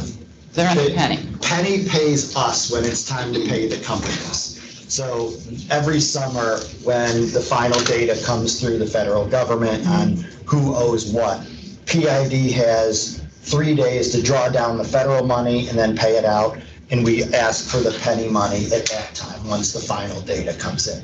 So Pennie will give us roughly $44 million in July of this year to pay for the 2023 claims in the reinsurance program. And so we're now proposing that the workers' comp funds go directly to the PID to cover reinsurance, and the fees that sit with Pennie would then be available still at the management by the Pennie board, essentially. Yeah, we would change Act 42 to give Pennie the authority to spend Pennie money on an affordability program versus having to fund the state contribution for the match, to draw down on the match. So effectively, Act 42 requires those funds to fund the reinsurance. That it comes over from one to the other, because the idea with Act 42 was the program was always going to pay for itself, which I would argue today that it still is going to pay for itself. We are adding a new program on top of it, requiring new money, but Pennie itself continues to pay for Pennie itself. So I am taking WICSIF money from my WICSIF fund to put into my reinsurance fund that is also managed under PID, separate funds. But so it would be a direct transfer of $50 million from one PID fund to another, and that $50 million makes the state contribution, and because of the state contribution, you all lower your premiums, and then we get the pass-through money at the end of the day, so that filters through. So it eliminates the extra step of having to draw money from Pennie and just lets us fund the state contribution and draw out the pass-through through PID. Okay. Yeah, hi, this is Frank with Capital. I appreciate Alexa's question, because I think it, when I think about it, I think a concern, if you want to call it that, I don't know if I should maybe define it that way, but certainly something to think about is sort of the long-term funding. So it's not entirely clear to me, but I think you were saying that something that maybe has to be resolved, but an appropriation, I assume, has to be sort of renewed or done annually, and you were saying that the sort of long-term ability to withdraw the funds from the state worker insurance fund is not entirely clear at this point. Is that right? Well, it's not that it's not entirely clear. It's that we're still having conversations with the governor's budget office on what should this be a successful pilot, where funds are most accessible. How we could fund this program potentially differently. Like as you may know, the way the PID budget works today is we only keep 50% of what we bring in. The rest goes directly to the general fund. And on top of that, I'm capped by what we can spend on a budget basis and then give back any additional difference. So for the last several years, last year in particular, we gave back $60 million in terms of fees and assessments and the give back at the end of the year, because my budget on the insurance IROF side is $36 million. But the amount that we provide to the general fund is 36 essentially times 2. We keep exam fees and penalties, but everything else is split 50-50. So we send 36 there, but then are limited to what we spent the prior year, which the last several years has been $50+ million. So, I mean, there's different ways you could look at long-term funding, and I think that's something that should it be successful that we can look at in pretty short order. But today, as the budget is being proposed to the legislature, it's as a pilot for 2025. So is there thinking along the lines of, well, this year it would be the state workers insurance fund. If in the next year there isn't enough available there, then we would sort of fall down and use the funds that maybe would have more typically moved back into the general fund. And if that's not there, then we would use the money from the user fees as we did before, and wouldn't necessarily have the affordability program. Is that like some kind of layered approach? Is that part of the thinking, or is that again just something that has to be worked through? No, I think that's still something that we would work through, Frank, wanting to see kind of how this impacts open enrollment, see how it impacts enrollment kind of at the early part of next year, see what it meant for individual purchasers on the exchange as we put together potentially what that future stream looks like, and the number of different avenues that one could pursue if you were doing something like that.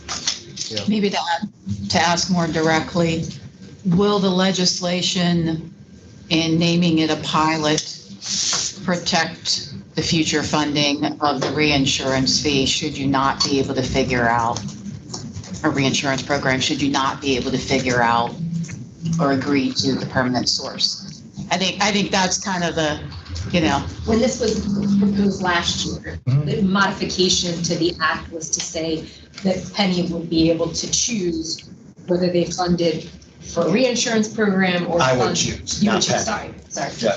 I knew somebody was choosing, but, either reinsurance or a subsidy thing. So I guess it's just the question. And I think the other question too is just, does it ultimately become a tax on carriers? Like that's that's one of our biggest worries, is that ultimately the carriers will bear the cost of this, which will have implications for us, implications for consumers.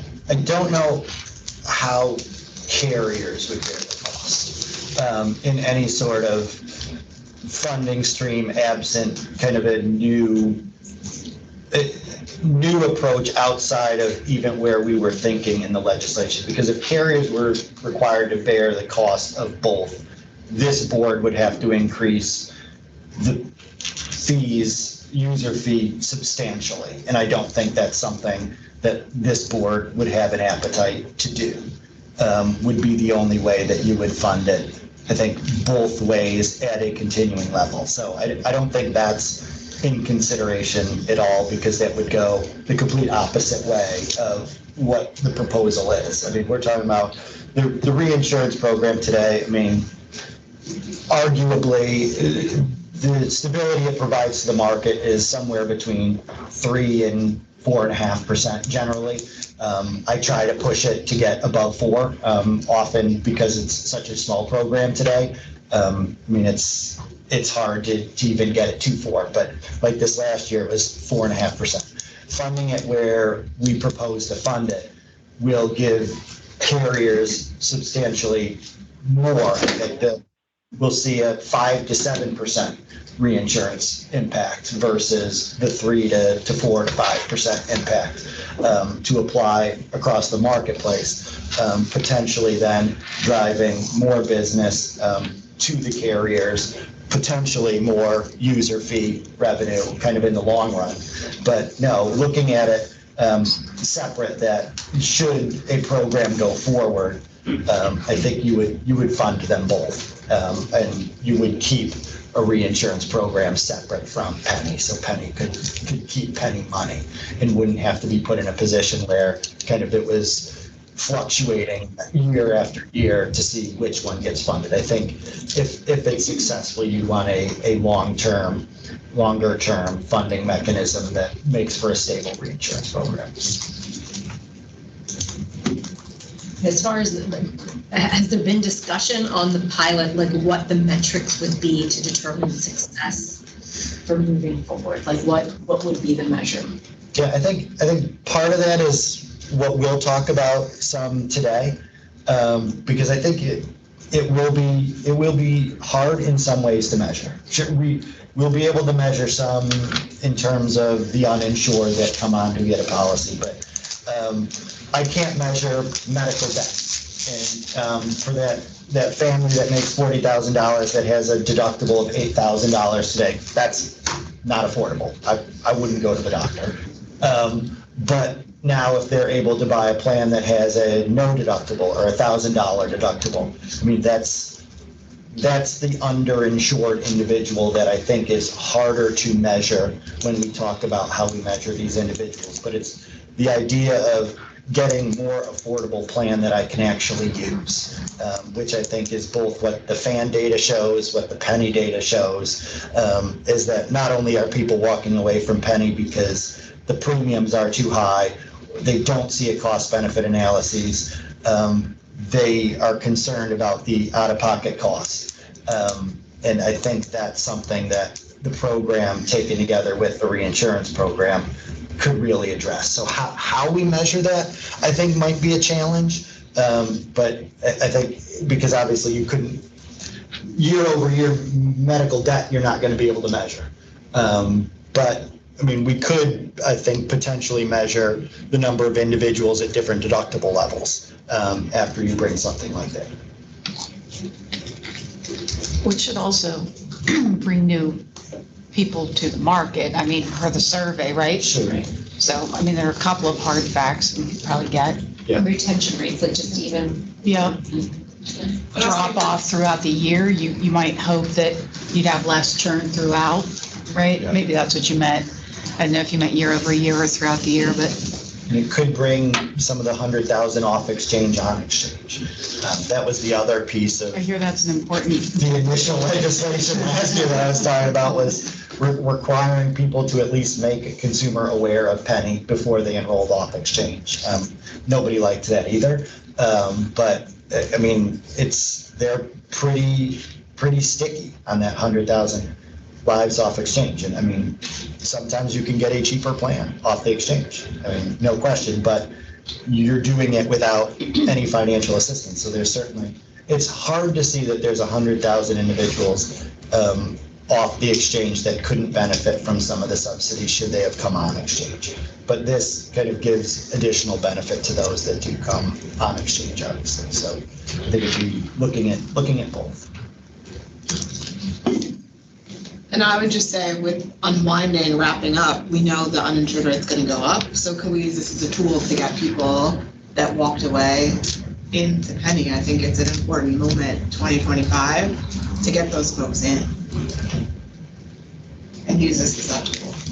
What, I guess, not a policy person, so like what's the thought on the extension of the federal subsidy? I mean, I think the hard part with, and I've tried to differentiate to some degree, because we need to be clear that the ARPA subsidies dwarf our subsidies.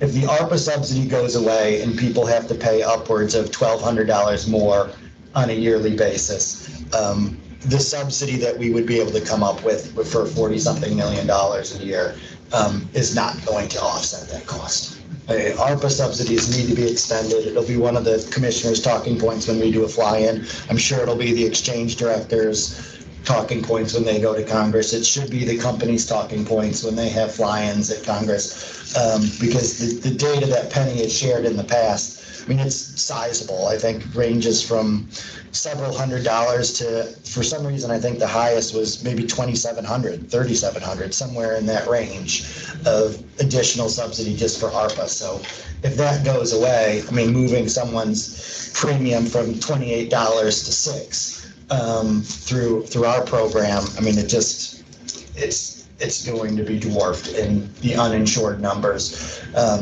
mean, maybe upwards of $100,000 or 100,000 people, but because of our state subsidy program, maybe we mitigate that some, but it's still a sizable loss on the insured rigs if ARPA subsidies go away. So trying to really differentiate it from that, recognizing that that is also the elephant in the room. Yeah, and just to note on that, to the extent anyone's talking to anyone and needs data, I mean, the two biggest years of enrollment that Pennie had was when ARPA first came out and then this past year. And unwinding contributed to that, but I think without the extended federal subsidies, we would not have picked up the number that we did because people just above that Medicaid threshold were able to find $0 or under $5 plans, which would not have been the case without the extension. And so I think this was the first open enrollment where it was the expanded federal subsidies and we did not have Medicaid unwinding where people were sort of staying in Medicaid. So I think it really also shows the benefit of that expanded subsidy. But to Mike's point, well, I mean, I guess the way to think about a subsidy is that it builds off of the heavy lifting of the federal subsidies. So the bigger the federal subsidies are, the more effective we can be with a less amount of money because we can use that to wrap to get people down to $0, to get them over who are extremely price sensitive, to get them down to something that they can manage on a monthly basis. So it does kind of hinge, or affordability globally for the marketplace, there's a lot contingent on that extension, kind of regardless of the state subsidy. But it does allow us to have a state subsidy that's more effective because we're working off of a bigger base of federal funding. I think you asked about probability of it extending. Anyone, yeah. I think we should all do our parts to try to increase that probability. I think the other beauty too is that also there were many people that never qualified before that they were qualified and get some dollars. Something. Yeah. Even if a little at all helps. Yeah. All right, so we wanted to move into some initial preliminary thoughts on the state subsidy and talk through some thinking on that. So looking at our budget overall, we have been carrying over a good amount of funding. We also, but that's sort of, once we use that once, it's not a continuous amount of large funding. So last year I think we're projecting ending 4 million over, and then I think we got another 2 million, so we have 6 million of actual operating versus revenue. So we're not building that carryover very quickly. So there is that amount of money that we see in our budget line, and then separately, it's the amount that we would currently have targeted towards reinsurance, which we typically keep around 44 million, would then be able to go to a state subsidy.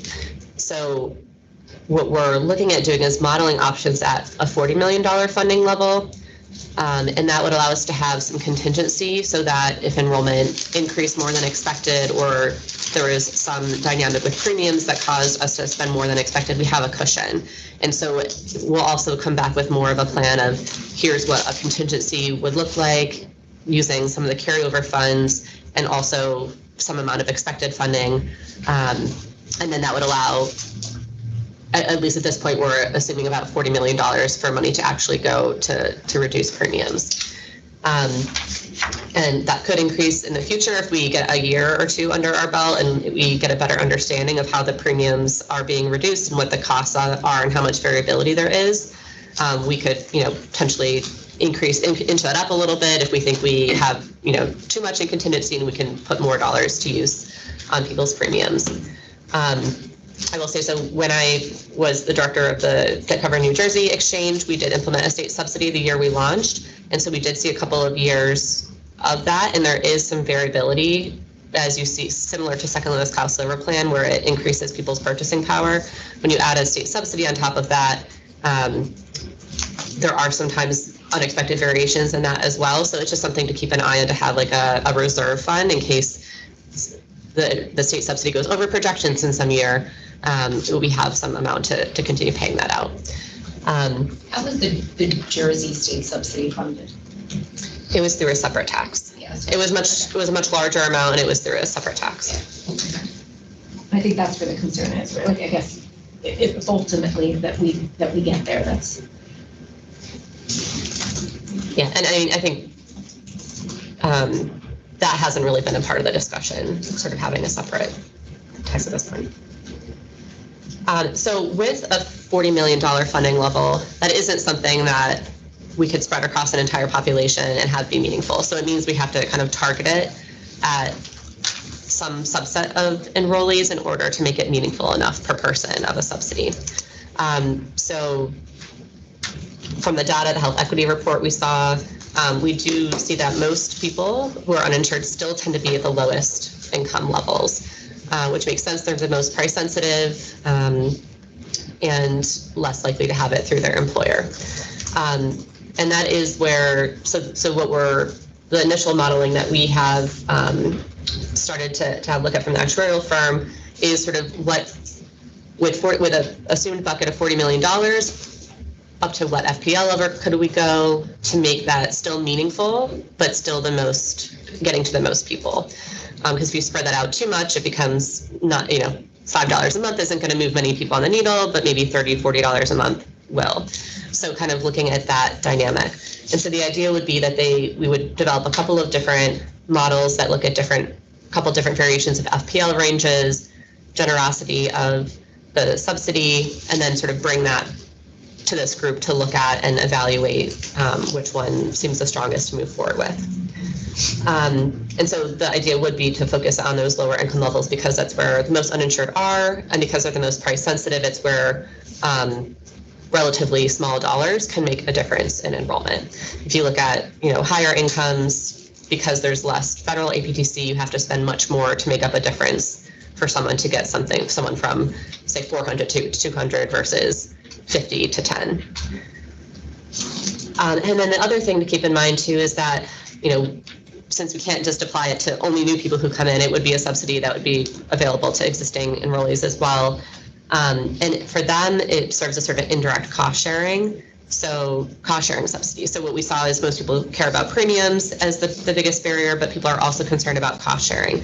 So existing enrollees could use that additional premium subsidy to buy up to a more generous plan with lower out-of-pocket costs. So it meets both policy goals, kind of depending on which population we're looking at. For people who are not currently insured, it could attract them and reduce that preliminary barrier to pay that monthly premium and become insured.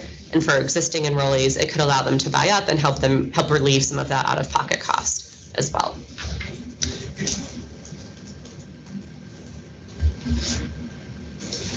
So on the next slide. Is it fair to say that, the assistance would be spread, where there's less overloading, which means less ability to take advantage of federal subsidies, right? So where prices where silver is low, federal subsidies are going to be low, and so when you kind of look to spread these costs out, that's what's going to happen. So I just want the board to sort of acknowledge we're not going from. I look at the reinsurance as a clinical need-based subsidy, right? If you think about how it is doled out to insurers, it's based on the clinical spend of an individual.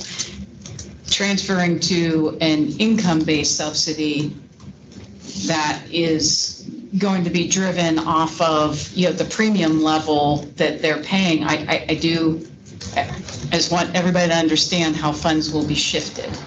I don't know if I'm making sense to you, but everyone cares.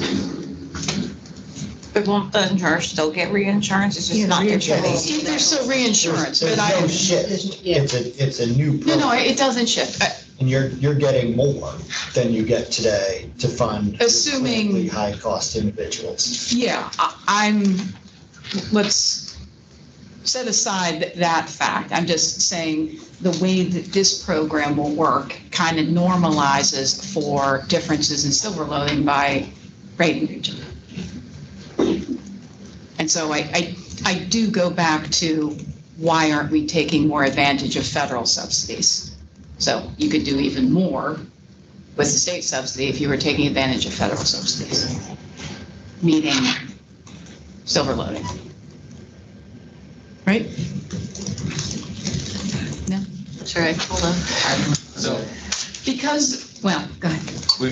I think what you're saying, maybe I'm wrong, is if we can push enrollees to more federally subsidized programs, then we can use our penny dollars to help more people because more people will be getting more federal subsidy, so Right. we could use more of our money for those people who aren't getting that federal subsidy. But I think that the issue is people can't afford to buy up to the silver, right? I think the folks we work with are very price sensitive. And even if it's $5, they're saying, I don't have $5, I'm just gonna roll the dice and take the high deductible plan. I think, you know, we have our survey again out this year, and I think it's the out-of-pocket costs that people are really concerned about, right? Like it's premium, they can't afford more premium, but they have no choice, so they take the deductible or higher out-of-pocket costs. If they had the $5 in their pocket, they would buy up to silver. They can't. Is there a general understanding of how silver loading works? You think? Meaning, I guess I would just ask that. So depending on how carriers slope their rates, that drives, you know, what the cost of the benchmark cost will be. Where that's low in a market, that means that the federal subsidies in that particular zone are going to be less than others. And so I guess that's what I'm saying is, you know, there are other ways to go about this. And I don't know that those are better ways necessarily. I just don't know that, yeah, they've been looked at. So are you asking about whether there's ways to have more stability in the second lowest cost silver plan year to year so that, for example, in a year it doesn't go to zone or rating region to rating region? So that somebody at the same FPL in one rating region doesn't have a lower subsidy amount because the benchmark plan price is lower, right? I think you're gonna have some differences from a cost perspective. You know, someone in rural Pennsylvania isn't gonna have the same cost as. Yeah, I think you have to normalize for economics for sure. Well, For cost of care. that's what the applicable premium percentage does. You know, obviously, like, I mean, it levels out in terms of what the net premium is. I mean, the beauty of how the subsidies, the federal subsidies are set up is that it's based on you never pay more than a specific percentage of your income. And so if you're in the income band, it doesn't matter if the gross premium is $200 or $100. Your APTC is going to rise to match it or lower to match it. So, I mean, that's the beauty of the federal subsidies. But I think the state affordability program can do is we could piggyback off of the federal subsidies and drive costs. If someone's on the fence about a silver plan versus bronze because they have a $5 premium, potentially, we don't know what the numbers are going to say, but like we could leverage this to get them to zero so that they can get that silver plan and they're not paying more for better benefits. And in relation to silver loading, I think our gold enrollment is a testament to, you know, silver loading.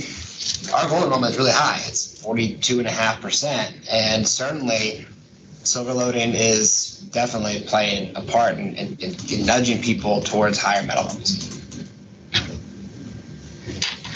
And I think if I understand your point, that might be a separate, I think of them as separate and not necessarily depend on each other. So maybe there is discussion to be had around stability of the second lowest cost silver plan and if there's any levers to try to make sure that, you know, sometimes we see new entrants come in and bring the second lowest cost silver plan and purchasing power for that rating area down in a year. Mm-hmm. So I think that's maybe a separate discussion around, and it could be done if there are things we could do there in addition to the state subsidy. I think they're getting at different problems. One is getting at trying to create less fluctuation in purchasing power year to year, and the other one is trying to get people over those relatively small but to them very large price differences so that they can to remove a barrier to enroll. And I think what you're talking about could help, if we can keep the second lowest cost silver plan more stable, and so the purchasing power stays the same, then it could mean we have to do less on the state subsidy side to get them there. But I don't think that would solve the general affordability problem where people are having smaller premiums and not able to work that into their budget to enroll. Yeah, it may help the buy up from silver to gold more than it does bronze to silver. I would agree.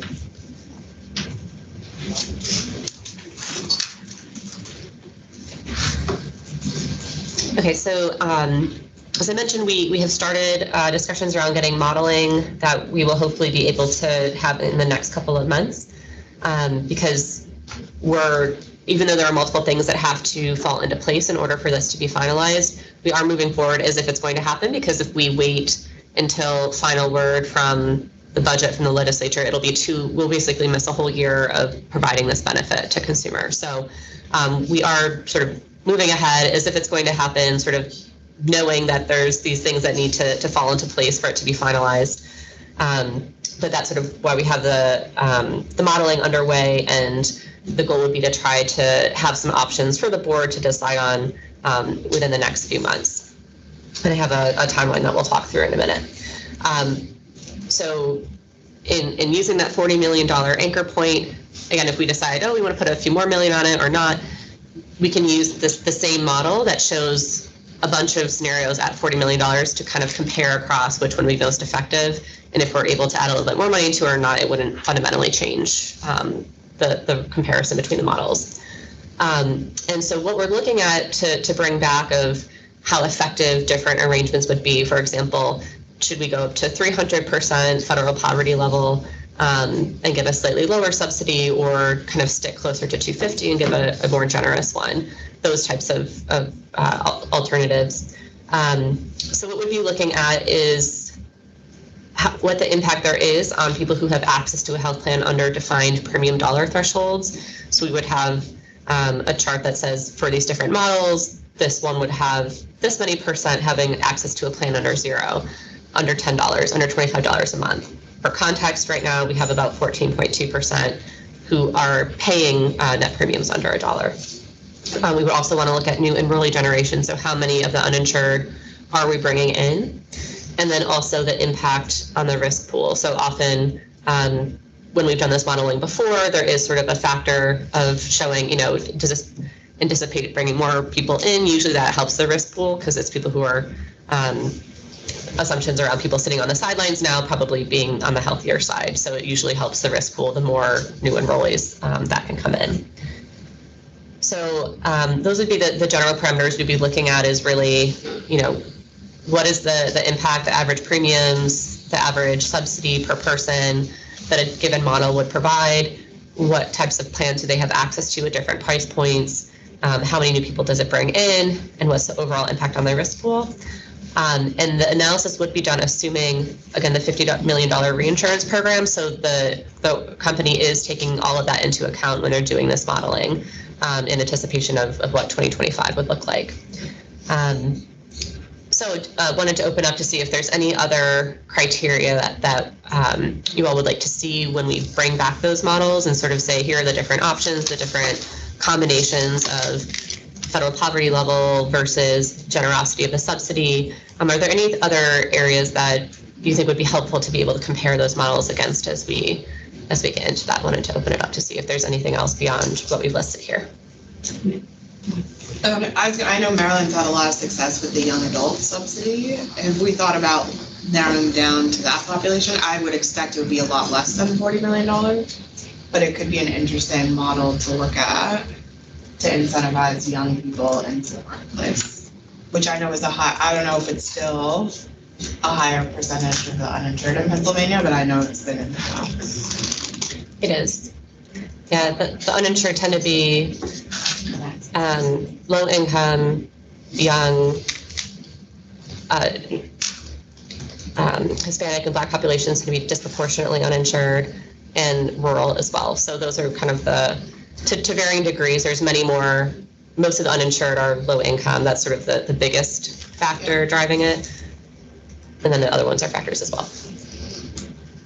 So when they do the like when they do the split by this criteria, is it possible to also just even understand, I guess, from a age perspective, rating region perspective, what are we seeing the impact of this just on different populations of people beyond the criteria that you're using? So some basic demographics, or I guess specifically looking at how many younger, people in the younger age cohorts do we think this would bring in versus?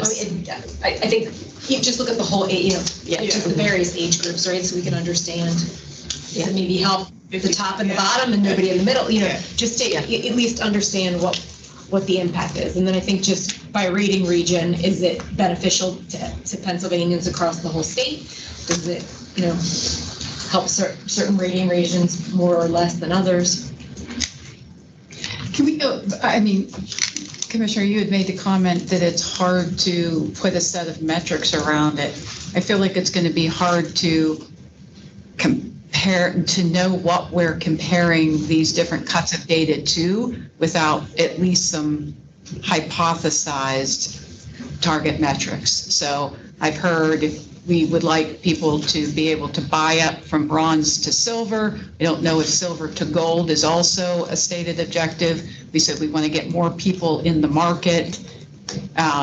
Is there anything else that we would say? It sounds like we might want to calculate for existing members a difference in cost share, from an affordability to use the plan.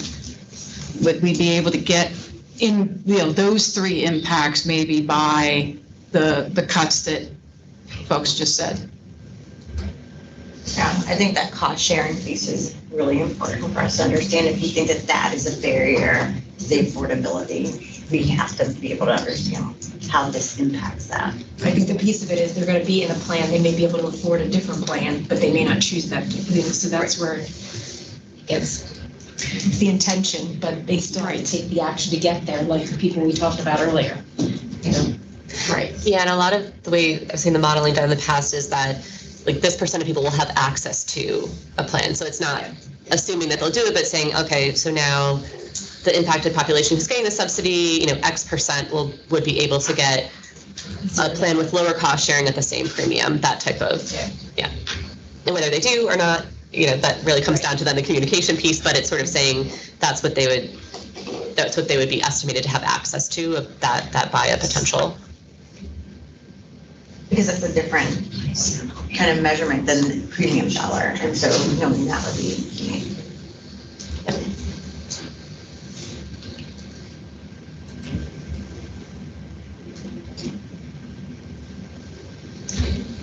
Do we have a hypothesized view of how much difference in cost sharing it would take to cause utilization, meaning what is the threshold, kind of the elasticity of, hey, I'm going to use this when I only have to pay this much. That might, I know easier said than done, but I'm trying to think of how we could get that. That might be helpful. It's saying, well, instead of impacting this many, this much, if I could focus it and hit this threshold, it would have a more meaningful impact on use, And just getting the same plan for lower cost sharing, but some percent lower cost sharing. I haven't, it might be out there, the research, I don't know. Would have to look into that to see if there's, I know Rand did a lot of research back in the day around where people start falling off when the cost sharing gets too high, but we have to look and see if there's something kind of current that's looked at that to see if we can infuse that in. I just think if we're going to spend, $40 million, we'll need to be clear on what we're trying to impact exactly, and then modify the pilot if that's, not working. Yeah. And I guess, I don't know if any of the insurers have any insight into that, if you've looked at that at any point of during product design or something of if there's certain thresholds that people start shying away from. I mean, we can look to see what else is out there, but I don't know if you or any of your teams have looked at that in the past. That could be helpful. It's a percentage of income, I'm not sure. we can I'll certainly ask the team. We don't necessarily know their income, right? Yeah. We can have a guess, but we don't have a. You can almost You have go a back guess and look based at on like subsidy, right? the percentage of members on a high deductible plan that utilize their benefit versus those at a $2,000 deductible or a no dollar deductible. And I would be hesitant to use it if I had a plan that was $8,000 that I knew could be out of pocket. I mean, when I had twins, it was $77,000. Fortunately, I was a state employee at the time in Tennessee and it cost me $2,000. But had I had a plan where it wasn't going to kick in for much further than that, I mean, you make different decisions. And I think you all have data by deductible, how quickly members use it in the year, who doesn't use it at all. I mean, you would even have data, I guess this goes to the idea of maybe an all-payer claims database at some point, but you could look at data on kind of when they use it, how they use it. Are they even going in for preventative services that are free? Because they fear that there may be an additional visit or additional service that costs money on top of what would ordinarily be free. I think the data's there. I don't have it absent a data call, but I think carriers could mine their data to see utilization within deductible levels. Deductible, age bracket, need. Yeah. Like there's more than just, I think there's more than affordability that keeps you from using. But yeah, so you have somebody who picks a high deductible hospital to the tax advantage of it, right? And Lower premium, they just want a lower premium. They have budgeted the 5K, whatever the deductible is. Or they don't expect to use it at all. Yeah. But then at the same time, I mean, you see study after study that says 50+% of people can't afford a $500 medical bill. So, I mean, sure, I picked the deductible that's super high because I'm super healthy, but then what happens? Right, yeah. I mean, the credit rating agencies aren't going to count it against you up to what, $500 now is what they agreed? But I mean, we're talking about $8,000. Sure, they're going to ding you on it. The preventive, I think, will be trickier, right? There's plenty of people that just don't get their preventive care. Yeah, totally. With no deductible or with the high deductible, they just don't go. Including a lot of healthcare professionals. Amy? And just, I know we're focused on subsidizing premiums. Is there any room to subsidize, I mean, I know I haven't been on this board that long, but, there's a lot of studies that show that it is the deductible that prevents people from using their health insurance, and that, if we're talking about people with lower, we already have, assuming the federal subsidies continue, we have people who are able to maybe afford the premiums, but as the study showed, they're not going to use the insurance because they can't afford the deductibles too high, so they're not going to touch it. Is there any room to explore using these state subsidies to change the cost sharing functions so that we don't have a deductible that's a barrier to care? I'll share my perspective and then you can share a perspective, but we intend to draft it broad enough that it's affordability programs. So it would be up to this board, should we decide that maybe it's more beneficial, we get more bang for our buck if we do wrap a subsidy wrap or the cost sharing wrap versus the subsidy. Theoretically, Act 42, the way we're drafting the amendment, would allow us to do that. I think the thought for year one is the platform knows how to wrap a subsidy already, so we could get it up and running by November 1, but could pivot to something and address it differently in out years. Yeah, I definitely think that the practical consideration of, given the timeline, which will need to be fairly aggressive, the premium subsidy is definitely will have a higher success of pulling that off.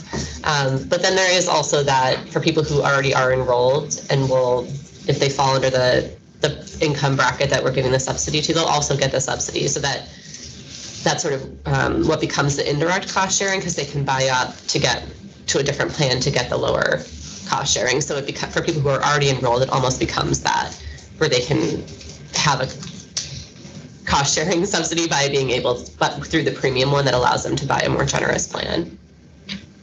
So it kind of meets both needs, and from the survey data that we've seen, the premium cost does seem to edge out, that they both were provided as reasons, but more people said the premium was a problem for initially enrolling versus the deductible. So I think also, since that's where the data seems to be leading, kind of focusing on that as well.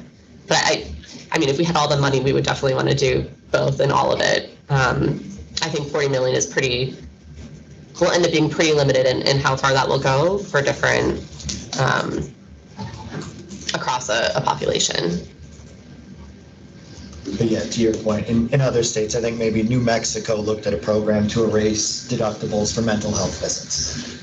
So you could even tailor it further than that, and focus kind of condition-based if one were to want to go a path like that. But we're drafting it to be broad, and to give discretion to this group, because that's also one of the feedback points we heard when we floated the other idea last year was, what role would there be for the Pennie board? I mean, this gives the Pennie board pretty broad discretion, as a collaborative body to decide what we think could work best for the most number of consumers.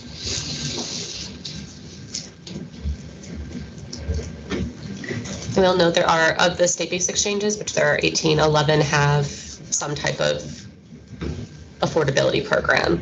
Most of them are FPL-based premium wraps, but there are some variations to that. There are a couple, I think, that have cost sharing. A couple are just targeted at specific populations. So, and some are structured based on specific plans, like standardized plans, for example. Like they have a certain number of plans, and those plans are more heavily subsidized. So there are sort of different models like that. I would say the most common is a premium wrap.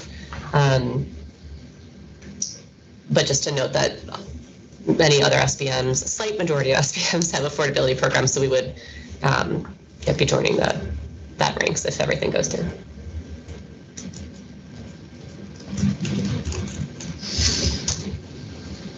Any other thoughts or questions? And certainly as you think about it and have other thoughts, please do share those. As we get into the modeling, the earlier we have any other considerations, the better. Because once we get later into the modeling, it's a lot of work to kind of go back and include a different factor to look at. So I would say if you have ideas, don't sit on them, send them over, and we can try to see if we can incorporate them. And we'll do the best we can to incorporate these. There are some limitations to the model since it is it's a high-level projection, so it's starting to cut by too specific of groups. Sometimes we've gotten feedback that can be challenging because it is really an estimate, not down to the person level. But we should be able to get, I think, to hopefully most of these as criteria when we're looking at comparing different options.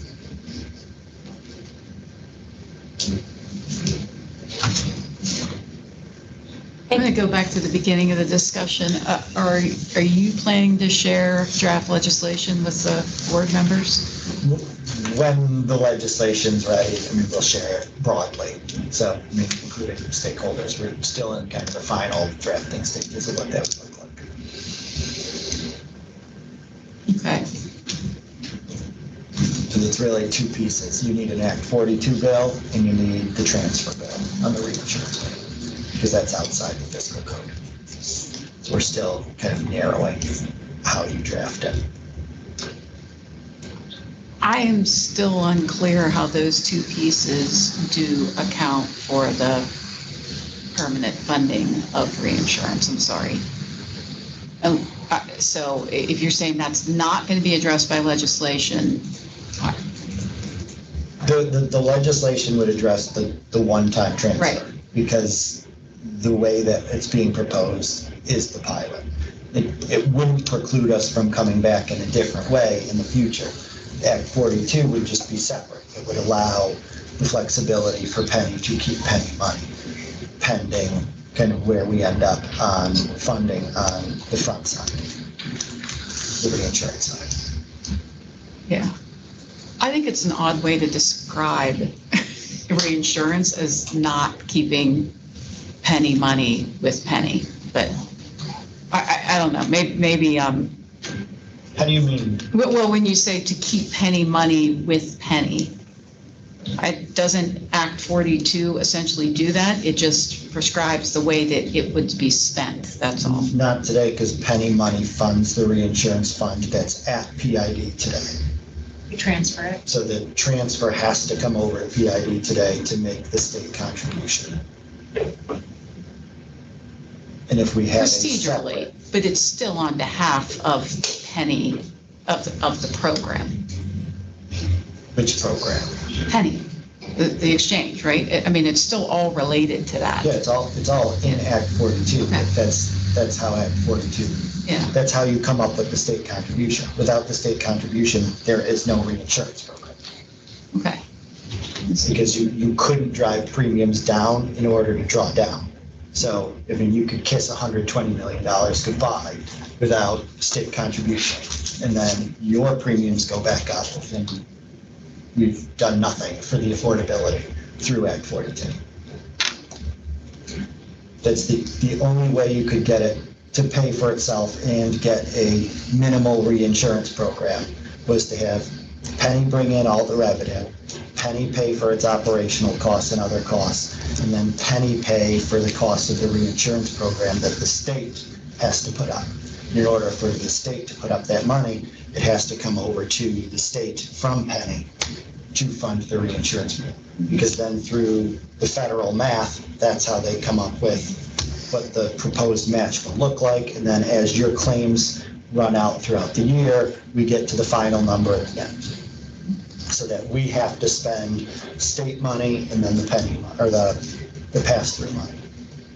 And to be clear, we're not proposing to end reinsurance. We're just talking about how we restructure, where the money goes. Well, I get that, but I just don't, I guess it's not clear to me if you, that makes sense. And I don't want these questions to seem like I am not supportive of this additional program, because I am. I think we should be very intentional with, how we use it to get the most out of the money. I think it is more on are we making changes that sustain all the elements of the program, regardless of what the folks in this room think and want to do for the future. I just think programmatically it should be supported. And I guess it's not clear to me. It's now at the commissioner's discretion on whether or not money can be transferred from one account to another after this initial, that's what I am missing.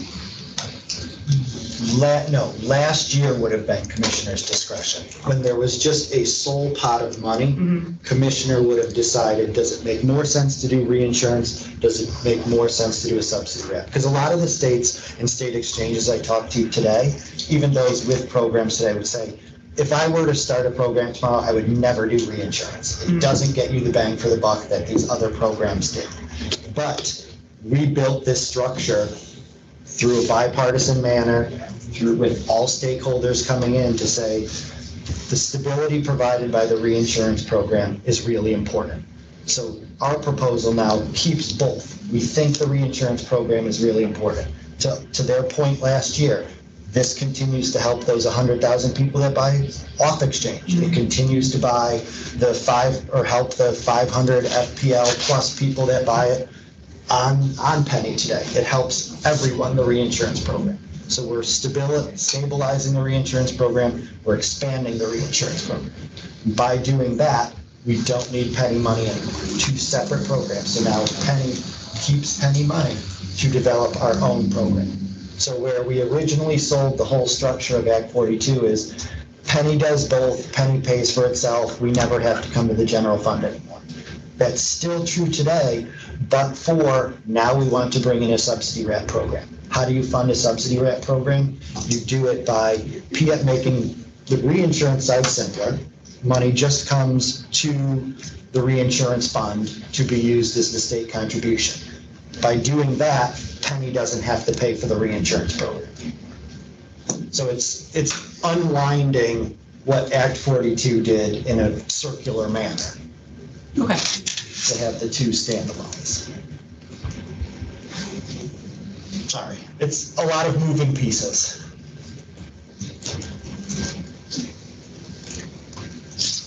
Okay, any other questions on that? So the next slide gets into timeline. So again, we would have to move very quickly in order to be able to provide the benefit, should it be finalized in July, for open enrollment, because ideally we would have it in the system by August, so we could do auto renewals, incorporating a new state subsidy, and have it through the online system for anyone coming in through open enrollment.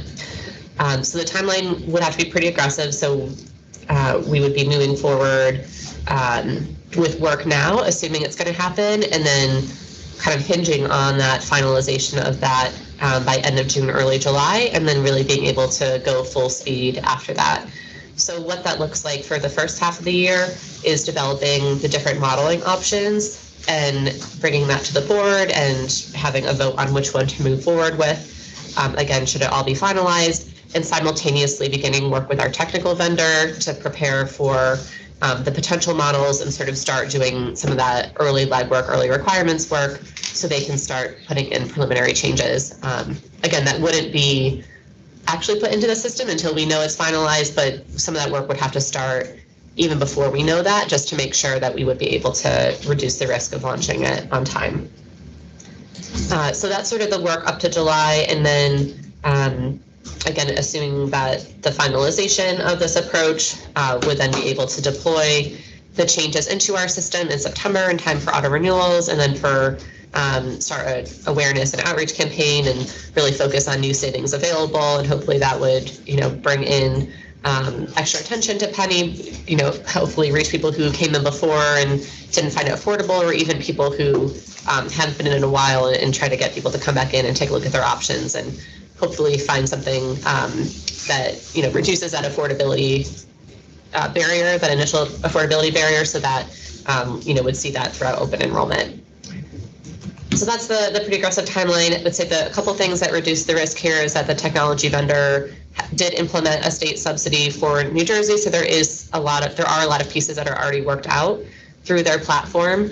If we did something different, I'll say the New Jersey, for example, their state subsidy is a per person premium amount. So if we did something exactly like that, then the system changes would pretty much already be there. The amount we vary from that would just require additional changes. So when we also come in May, we'll also have some analysis of the difficulty on the technical side, just so we can have the understanding of feasibility as we're mulling through the different options. But a lot of other pieces around financially accounting for the state subsidy, funding, separately tracking that from APTC, things like that.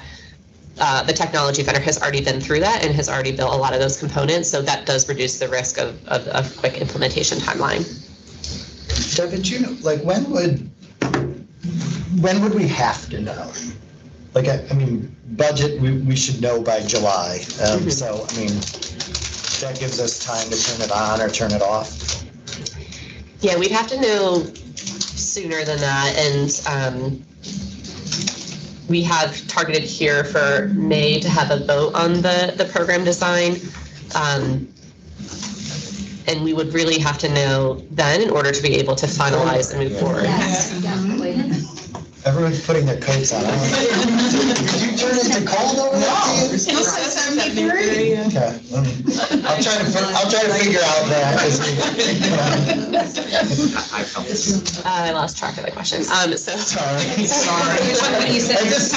Everyone's starting to get cold. We got jackets everywhere. Instead of vote in May. Yeah. So, and then I guess just to make sure that I'm clear, the time, because there's legislation, right, that we're saying is part of this, right? Yep. So when that I don't see, I know it says finalize funding and legislative authority by July.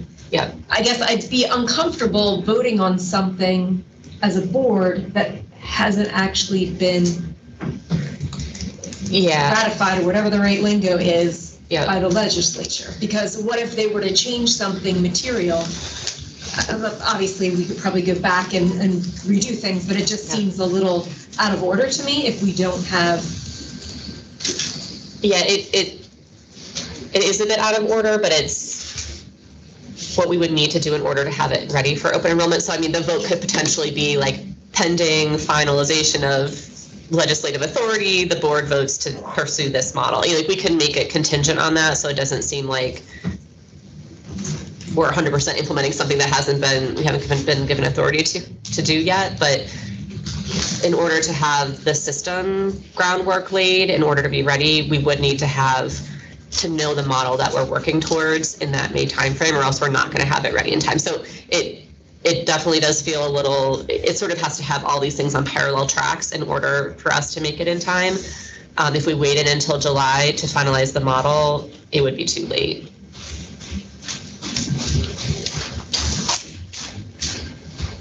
Keep going. And I would say that they would build, the way that we did this before is the tech vendor built all the changes in the system, and then they kind of had an off switch that we could turn it off and not include it if the legislation wasn't there. So if we knew, we had them working to build it, to make the changes, and then in July we find out something's not coming through. The way it was built before is pretty flexible in order to sort of keep the changes isolated, that we could not turn them on if we didn't have the authority. So I think we have that flexibility there, pending whatever happens with on the legislative side. Okay, so that wraps up the affordability program discussion topic. We're going to go into some of our other 2024 priorities. So anything else on the affordability program before we move on? Okay. All right, so beyond that, which will be a significant project because it really does impact all aspects of the exchange in order to implement. But we do have several other initiatives that we have outlined here that I'll talk through to focus on this year. We did slightly tweak some of the goals, and so we'll be at the end of this discussion sort of looking for a board vote on the goals and the projects that we have outlined here. So at a summary level, the goals being that Pennie is a trusted and objective source of coverage information, that we have simple and clear processes for consumers, and that we increase awareness and accessibility. And then underpinning all of that is diversity, equity, and inclusion initiatives. That was previously its own goal, but we felt that it really worked better as a goal across all of them, because it really, I think, to include different perspectives and being able to make sure we're keeping that front of mind. It's not just one project here, it's really sort of a mindset across all the projects. So that's the reason behind shifting that to sort of an underpinning goal versus a designated one. So then on the next slide, I'll start to talk through kind of what falls into these different areas. So new work for 2024, affordability program, just talked about that one. That does take up a lot of space, so that would take up a lot of resources to implement that. But again, see that as a really incredible benefit, and one of the ways that you can demonstrate the value of having a state-based marketplace. Federal exchange can't implement state subsidies, so this is really a way as a state-based marketplace to show how we can go above and beyond. I think it's 80. What did he do? He just he pushed it up. It keeps going back down.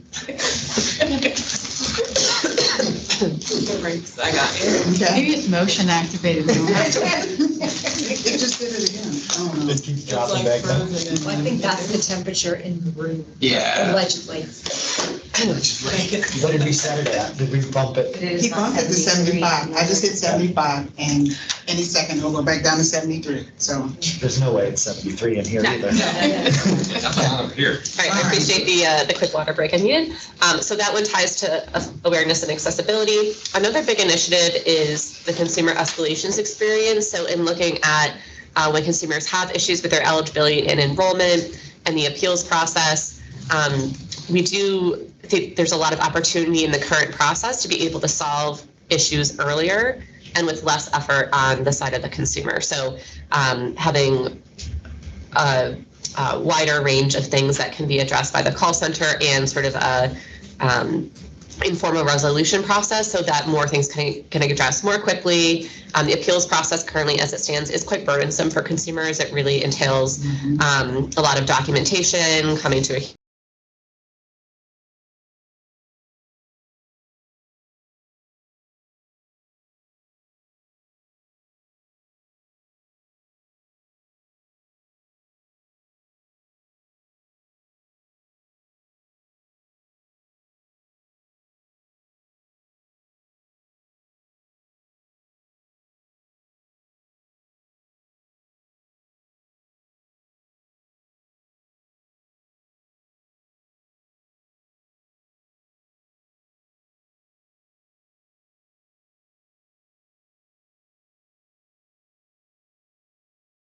a consumer service perspective.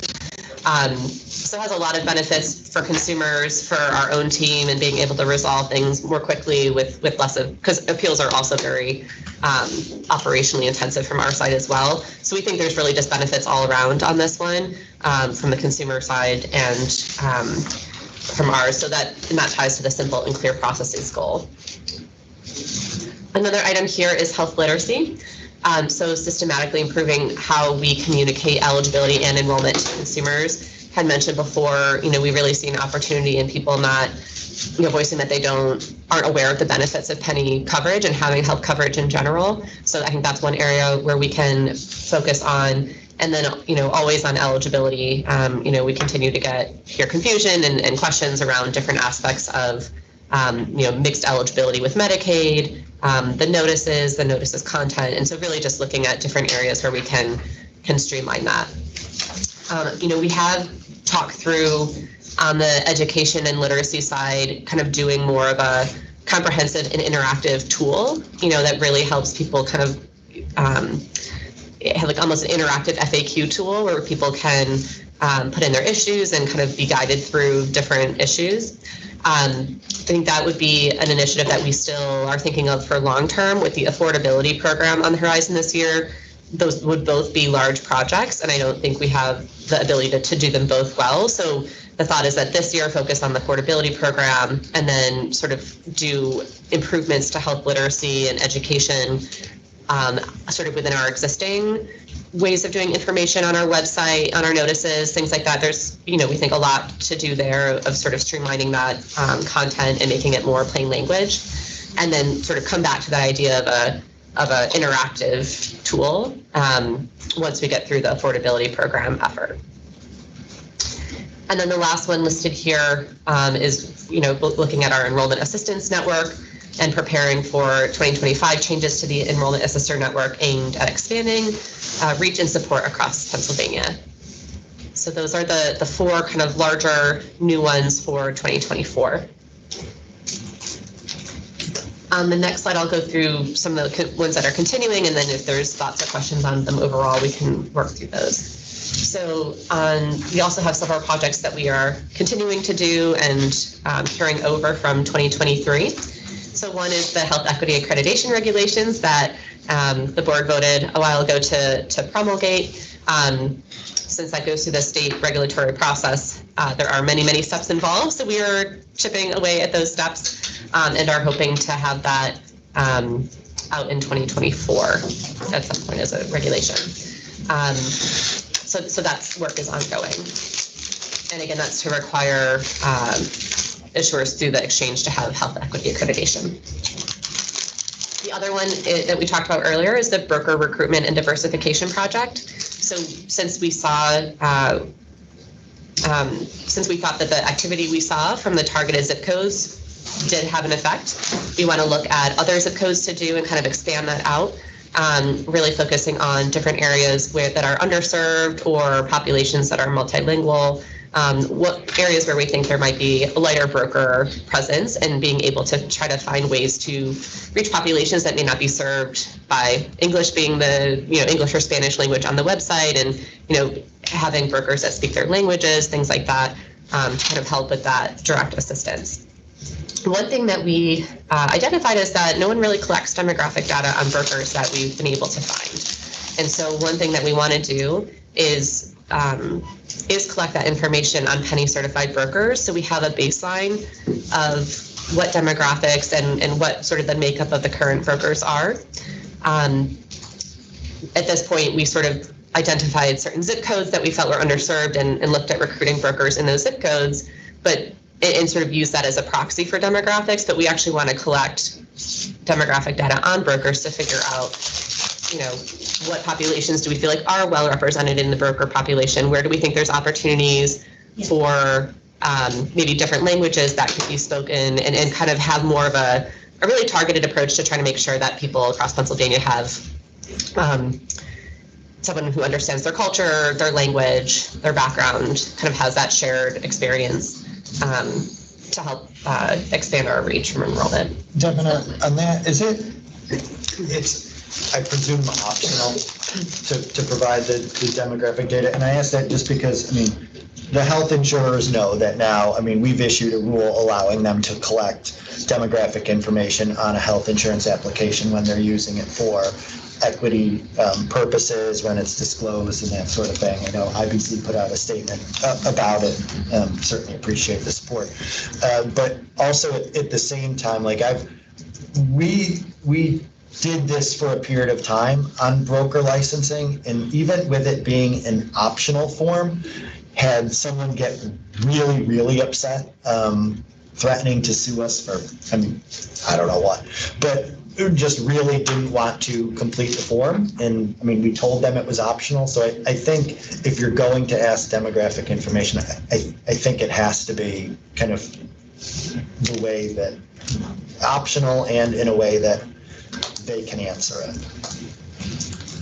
That's a good flag. We were not going to make it optional. So, we were going to include it as part of the certification process. Oh, you'll piss people off. Yeah, so my question was, how are you going to collect that? Do you collect the sister information when they register with PID, your demographic? I think we took down the demographic questions because we got so much pushback, even though they were optional.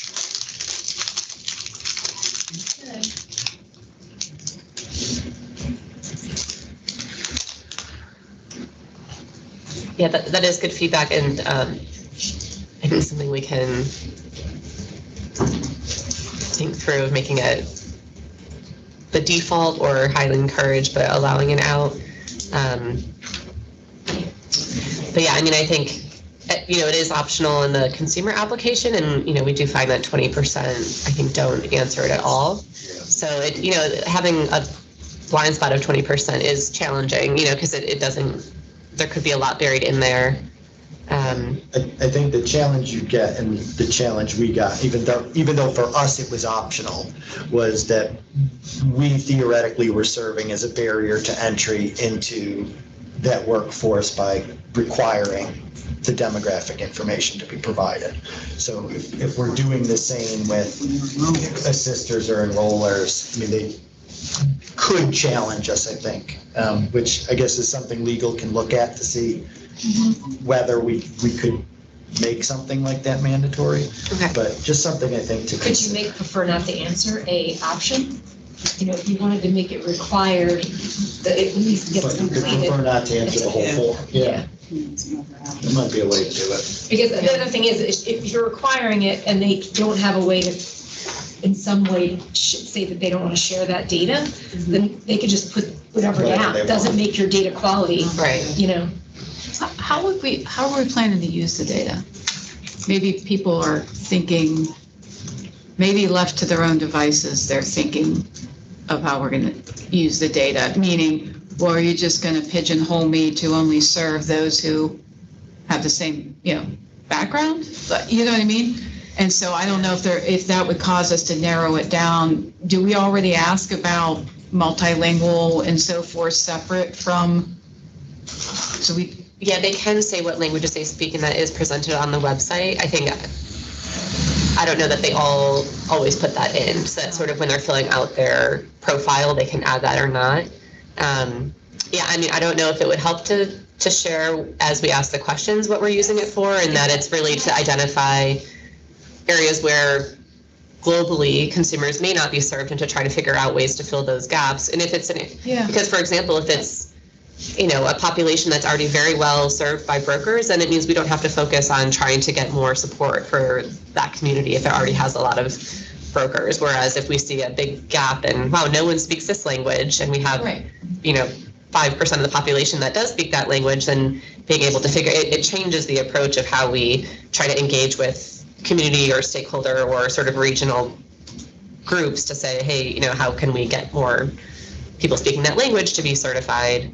And are you doing that down then to the zip code level? Like, how are you then determining whether you have enough coverage from a certain, because even just to say 5% of our population is X and 5% of our brokers are X, if they're not in the right places, it doesn't serve the purpose. But I think you have to put in why you're collecting the information, because otherwise people, even with stating that, people are still going to not necessarily trust how you're gonna use it. Yeah.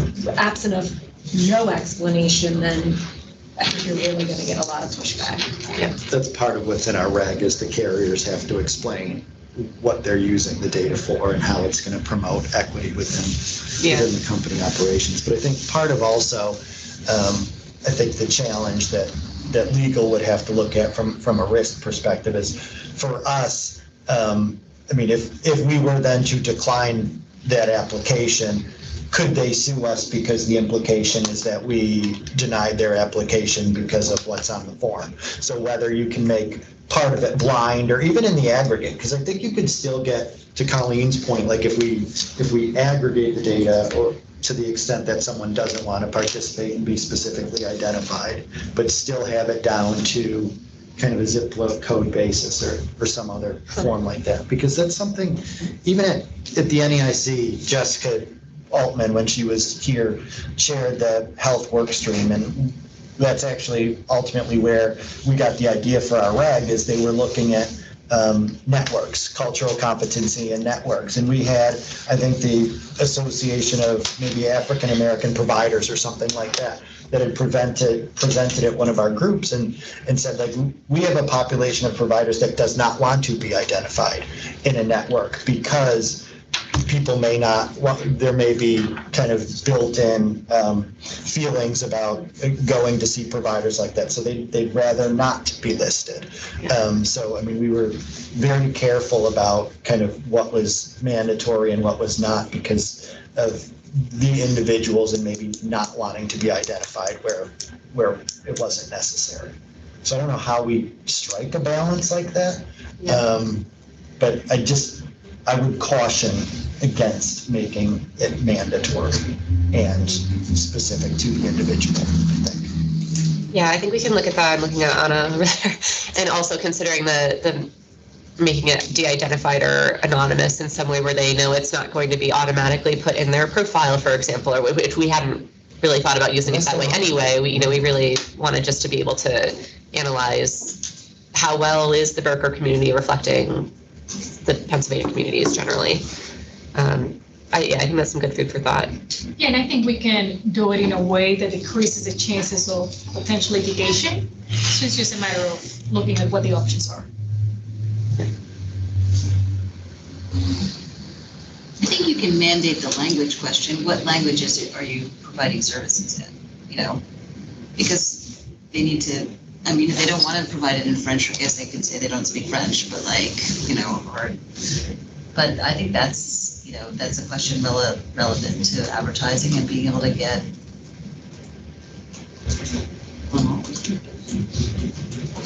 So I know there's the talk about making it optional, but I think the language question, if presented as, what languages do you provide services in? Mm-hmm. Are you okay if we identify these languages on our website? Yes. Yeah, and we can go back and look at the response on the like how many currently provide the language question as well. I don't know that we've looked at that.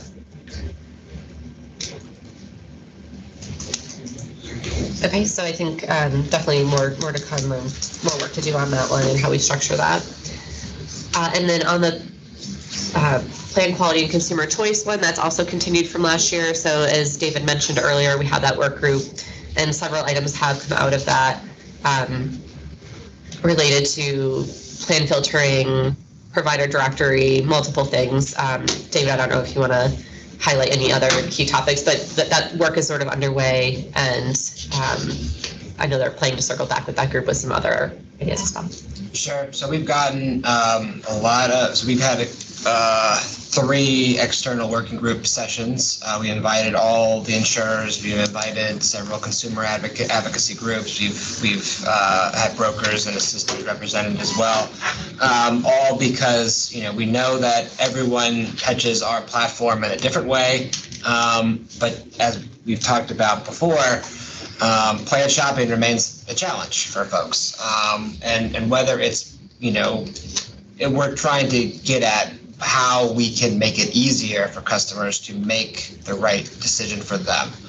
So some of things that have come up, we want to take the ideas we're getting from our external partners as well and kind of figure out a way internally to make them work within our system. So, we're talking about filtering, we're talking about updating the algorithm, ideas, improving provider directory, making it easier for customers to understand, what networks are being offered, things like that. Those are all ideas that have come out of the external work group. And so we're going to continue as we go through the year, continuing to go back to the work group and say, we heard this feedback from you. Here's kind of how it's translating into a policy initiative, and continuing to workshop our ideas with them so that we're doing this as a team, because we all engage with it. And then, we're also, with the surveys, we're also using that to inform this project. So we're not going to solve every problem that people have with plan shopping, but we know that there are ways to there are things that we can do to make it easier for people to shop. And then on the next slide, we have just the different initiatives tied back to those 3 initial goals, with the trusted and objective source of information being the health literacy initiative, a sister program and broker programs, really kind of having enrollment channels that people trust and go to for help in applying and enrolling, and the plan quality consumer choice, really focusing on people feeling as if they're getting clear and understandable and objective information through the Pennie platform as they're making choices on plans. For the promoting simplicity and clarity into processes, also the plan quality and consumer choice initiatives and the reworking the consumer escalations and appeals process are really tied to that goal. And then the last one about increasing awareness and accessibility of Pennie is really tied to the affordability program on that accessibility angle. The broker and assister initiatives also fall under that, in sort of increasing ways that people can apply and enroll in coverage. And then the health equity accreditation regulation falls under that as well. So those are how all of them really tie together.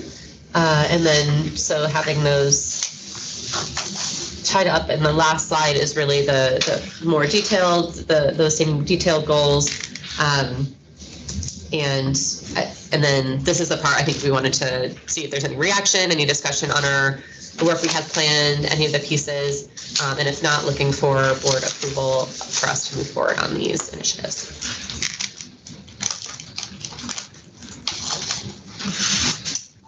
Any additional thoughts on the proposed goals?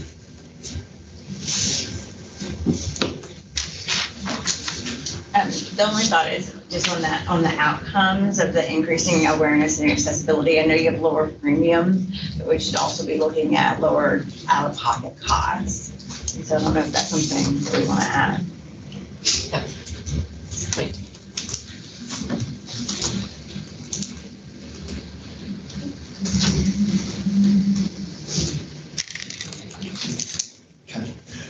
Hearing no more conversation, I would look for a motion to approve the 2024 strategic goals as presented, with the additional qualification on the third goal of awareness and accessibility, and including out-of-pocket costs. This is Tia, I so move. Tia moves. Do I have a second? Antoinette seconds. Any additional discussion? Hearing none, we'll go to a vote. All in favor? Aye. Any opposed? Aye. Hearing none, motion carries unanimously. Time to move to 2025 plan certification, Devin. All right, last topic. Okay, so every year in February, we bring forward plan certification policies for the following year. So we have 3 proposals, and 2 are we're looking for vote on, and the third one we are looking for discussion on, and with a plan vote instead in May. So, in coming up with these, these are layered on top of federal changes that come out in the annual rulemaking, and also in response to feedback that we're getting through the Plan Quality Consumer Choice Work Group, and also from consumers, noting that the overwhelming number of plans was something that came up on the consumer survey, but also something we hear from regularly from assisters, consumers, and many individuals. So we have a proposal related to that. I think as many of you may be aware. And then we have 2 additional proposals that we're going to talk through that are more narrow in scope, but we think beneficial for consumers. So to walk through those, David's going to walk through the first 2 narrow ones. Those are the ones that we're requesting a vote on today, and then we'll have the third one up for discussion. Thank you, Devin. And my understanding is we'll vote, we're going to go through all 3, and then we're going to vote on the 2 at the end. So the first proposal is to require all health and dental issuers to make the pay now function available to accept consumer binder payments to effectuate coverage. So when someone enrolls in a plan, most health and dental insurers have utilized the pay now function, which effectively allows the customer to link right from the Pennie enrollment page to the insurer to make their initial binder payment. This feature, again, allows for a seamless effectuation of coverage for consumers who choose it. And, you know, when we have a customer, we want to make sure that we're capturing them right then and there. So again, the proposal that we went out with is to require all health and dental insurers to make the pay now function available to accept consumer binder payments. Really, the goal here is to ensure a seamless plan effectuation experience for all Pennie customers and to give all Pennie customers that option. You know, some of the benefits for this policy is that use of Pay Now has shown to increase effectuation rates when we look at how Pennsylvania compares to issuers operating in other states. And then, you know, it's just a seamless experience for consumers. They don't have to wait if they don't want to make that binder payment. They can have the peace of mind that they are covered then and there. And then, you know, the challenge is this would be a requirement for the very few insurers that currently do not have this available. I do want to reiterate that this does not require customers to use the Pay Now function to make their binder payment. So allows them to wait for a paper bill if they so choose or to make their binder payment later. And it does not impact those insurers who currently utilize this functionality. Next slide, thanks. So we got again, good stakeholder feedback here, and we got really good feedback on all of our proposals, so really appreciate that. The majority supported, however, some did express reservations about this being a requirement for insurers, or were concerned that the intent was to make this a requirement for customers, which again is not the case. So in support, 8 of the 9 health insurers, 4 dental insurers, all the ones that responded, the majority of brokers, and the majority of assisters and consumer advocates. Have a couple of quotes here from those who supported. One dental insurer, you know, mentioned that they have it, and that it allows consumers to guarantee that they have coverage on their effective date. And one health insurer said that they support because it results in more members being enrolled in the marketplace. We had one health insurer who opposed. They didn't want it to be mandated for all insurers, even though they themselves do utilize it. And then again, we did get some feedback that we don't want this to be a requirement for customers, which is not the case. So in light of the feedback, our recommendation is to adopt this proposal, adopt this as proposed. Consumers can still make their binder payment however they want. This policy will just allow for a seamless binder payment experience for all consumers, the majority of which already have this option. It would ensure that all customers have this option. And then again, very few insurers will actually be impacted by this policy.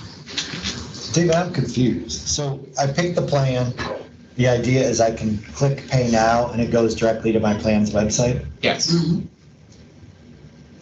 This seems ridiculously obvious. What? I don't understand. So it goes to the company's website? Or the Of course I designate. should be able to go to the company's website and pay. It's not always the company's website. Sometimes they designate some other provider to collect the money for them. That's the But it gives the ability for consumers just to pay up front, get it done, and there's, of course, you should. Yeah. Well, okay. Any questions for David on recommendation 1? You want me to take these all at the end or just vote them one by one? I, Vote them one by one. Do I have a motion to approve the first recommendation? Tracy Conti, so moved. Tracy Conti moves. Do we have a second? Antoinette seconds. Any questions, comments, concerns? Further discussion? Hearing none, all in favor say aye. Aye. Aye. Any opposed say no. Hearing none, motion carries. Recommendation 1 is approved. Recommendation 2. all right, thank you. Off to a good start. So our second proposal is around improving language access. We know that, lack of in-language benefit information can be a barrier in understanding plan benefits. Over 15,000 Pennie enrollees have selected Spanish as their language preference on their application, which is the only other language that our application supports. We did get 62,000 users across 83,000 unique sessions use the Spanish language function on Pennie.com during open enrollment. So all this to say is there is a need for Spanish language that we are meeting on the majority of our platform with one exception. So the proposal is to close that loop and require the summary of benefits and coverage documents to be available in Spanish, utilizing the existing Spanish language CMS template. And this would be not upon request, but available as kind of a de facto option on our platform. So the proposal, again, require all health and dental insurers to have their SPCs available in Spanish as they are in English. The goals here are to ensure that Spanish speakers have access to in-language benefit documentation without having to ask for it, and then remove a barrier for Spanish speakers to understanding their plan benefits and to enrolling in the plan that's best for them. Some of the challenges, not all insurers currently have this available in Spanish. We are working with our platform vendor to ensure that this will be implemented for plan year 2025. And again, really, this aligns the availability of Spanish language resources that we have across all of our platforms, application, Pennie.com, our notices, everything else besides the summary of benefits and coverage. So you're saying carriers would be providing these SBCs to be available through the Pennie shopping experience? Yes. Okay. So the feedback, again, majority of stakeholders supported, including insurers, brokers, and assisters. Some did suggest that Pennie include additional languages. So a couple of I have some examples of feedback listed under the support section. It removes a barrier for Spanish speakers to enroll in coverage. One assister said it's a no-brainer and should be required. One insurer said that it's a minimal cost to ensure that people have a better understanding of their coverage. We had 2 health insurers and 2 dental insurers opposed. And then a couple of brokers opposed because they didn't have Spanish-speaking clients. On the dental opposition, I think, so their opposition was mostly around, well, we don't have a summary of benefits and coverage. So so when we get to the recommendation, that I think their opposition was more, we don't have this shouldn't apply to us. So the recommendation here is to adopt this as proposed with a small tweak. Dental plans would be required to have their plan brochures available in Spanish. So same thing as health insurers, except the dental insurer equivalent would need to be in Spanish as well. So we definitely got that feedback and appreciate that from our dental insurers. And then, of course, none of this precludes the insurers from having their SBCs available in additional languages, but we're only going to require English and Spanish. So I guess on the dental piece, I guess I feel like I've seen just it may not be an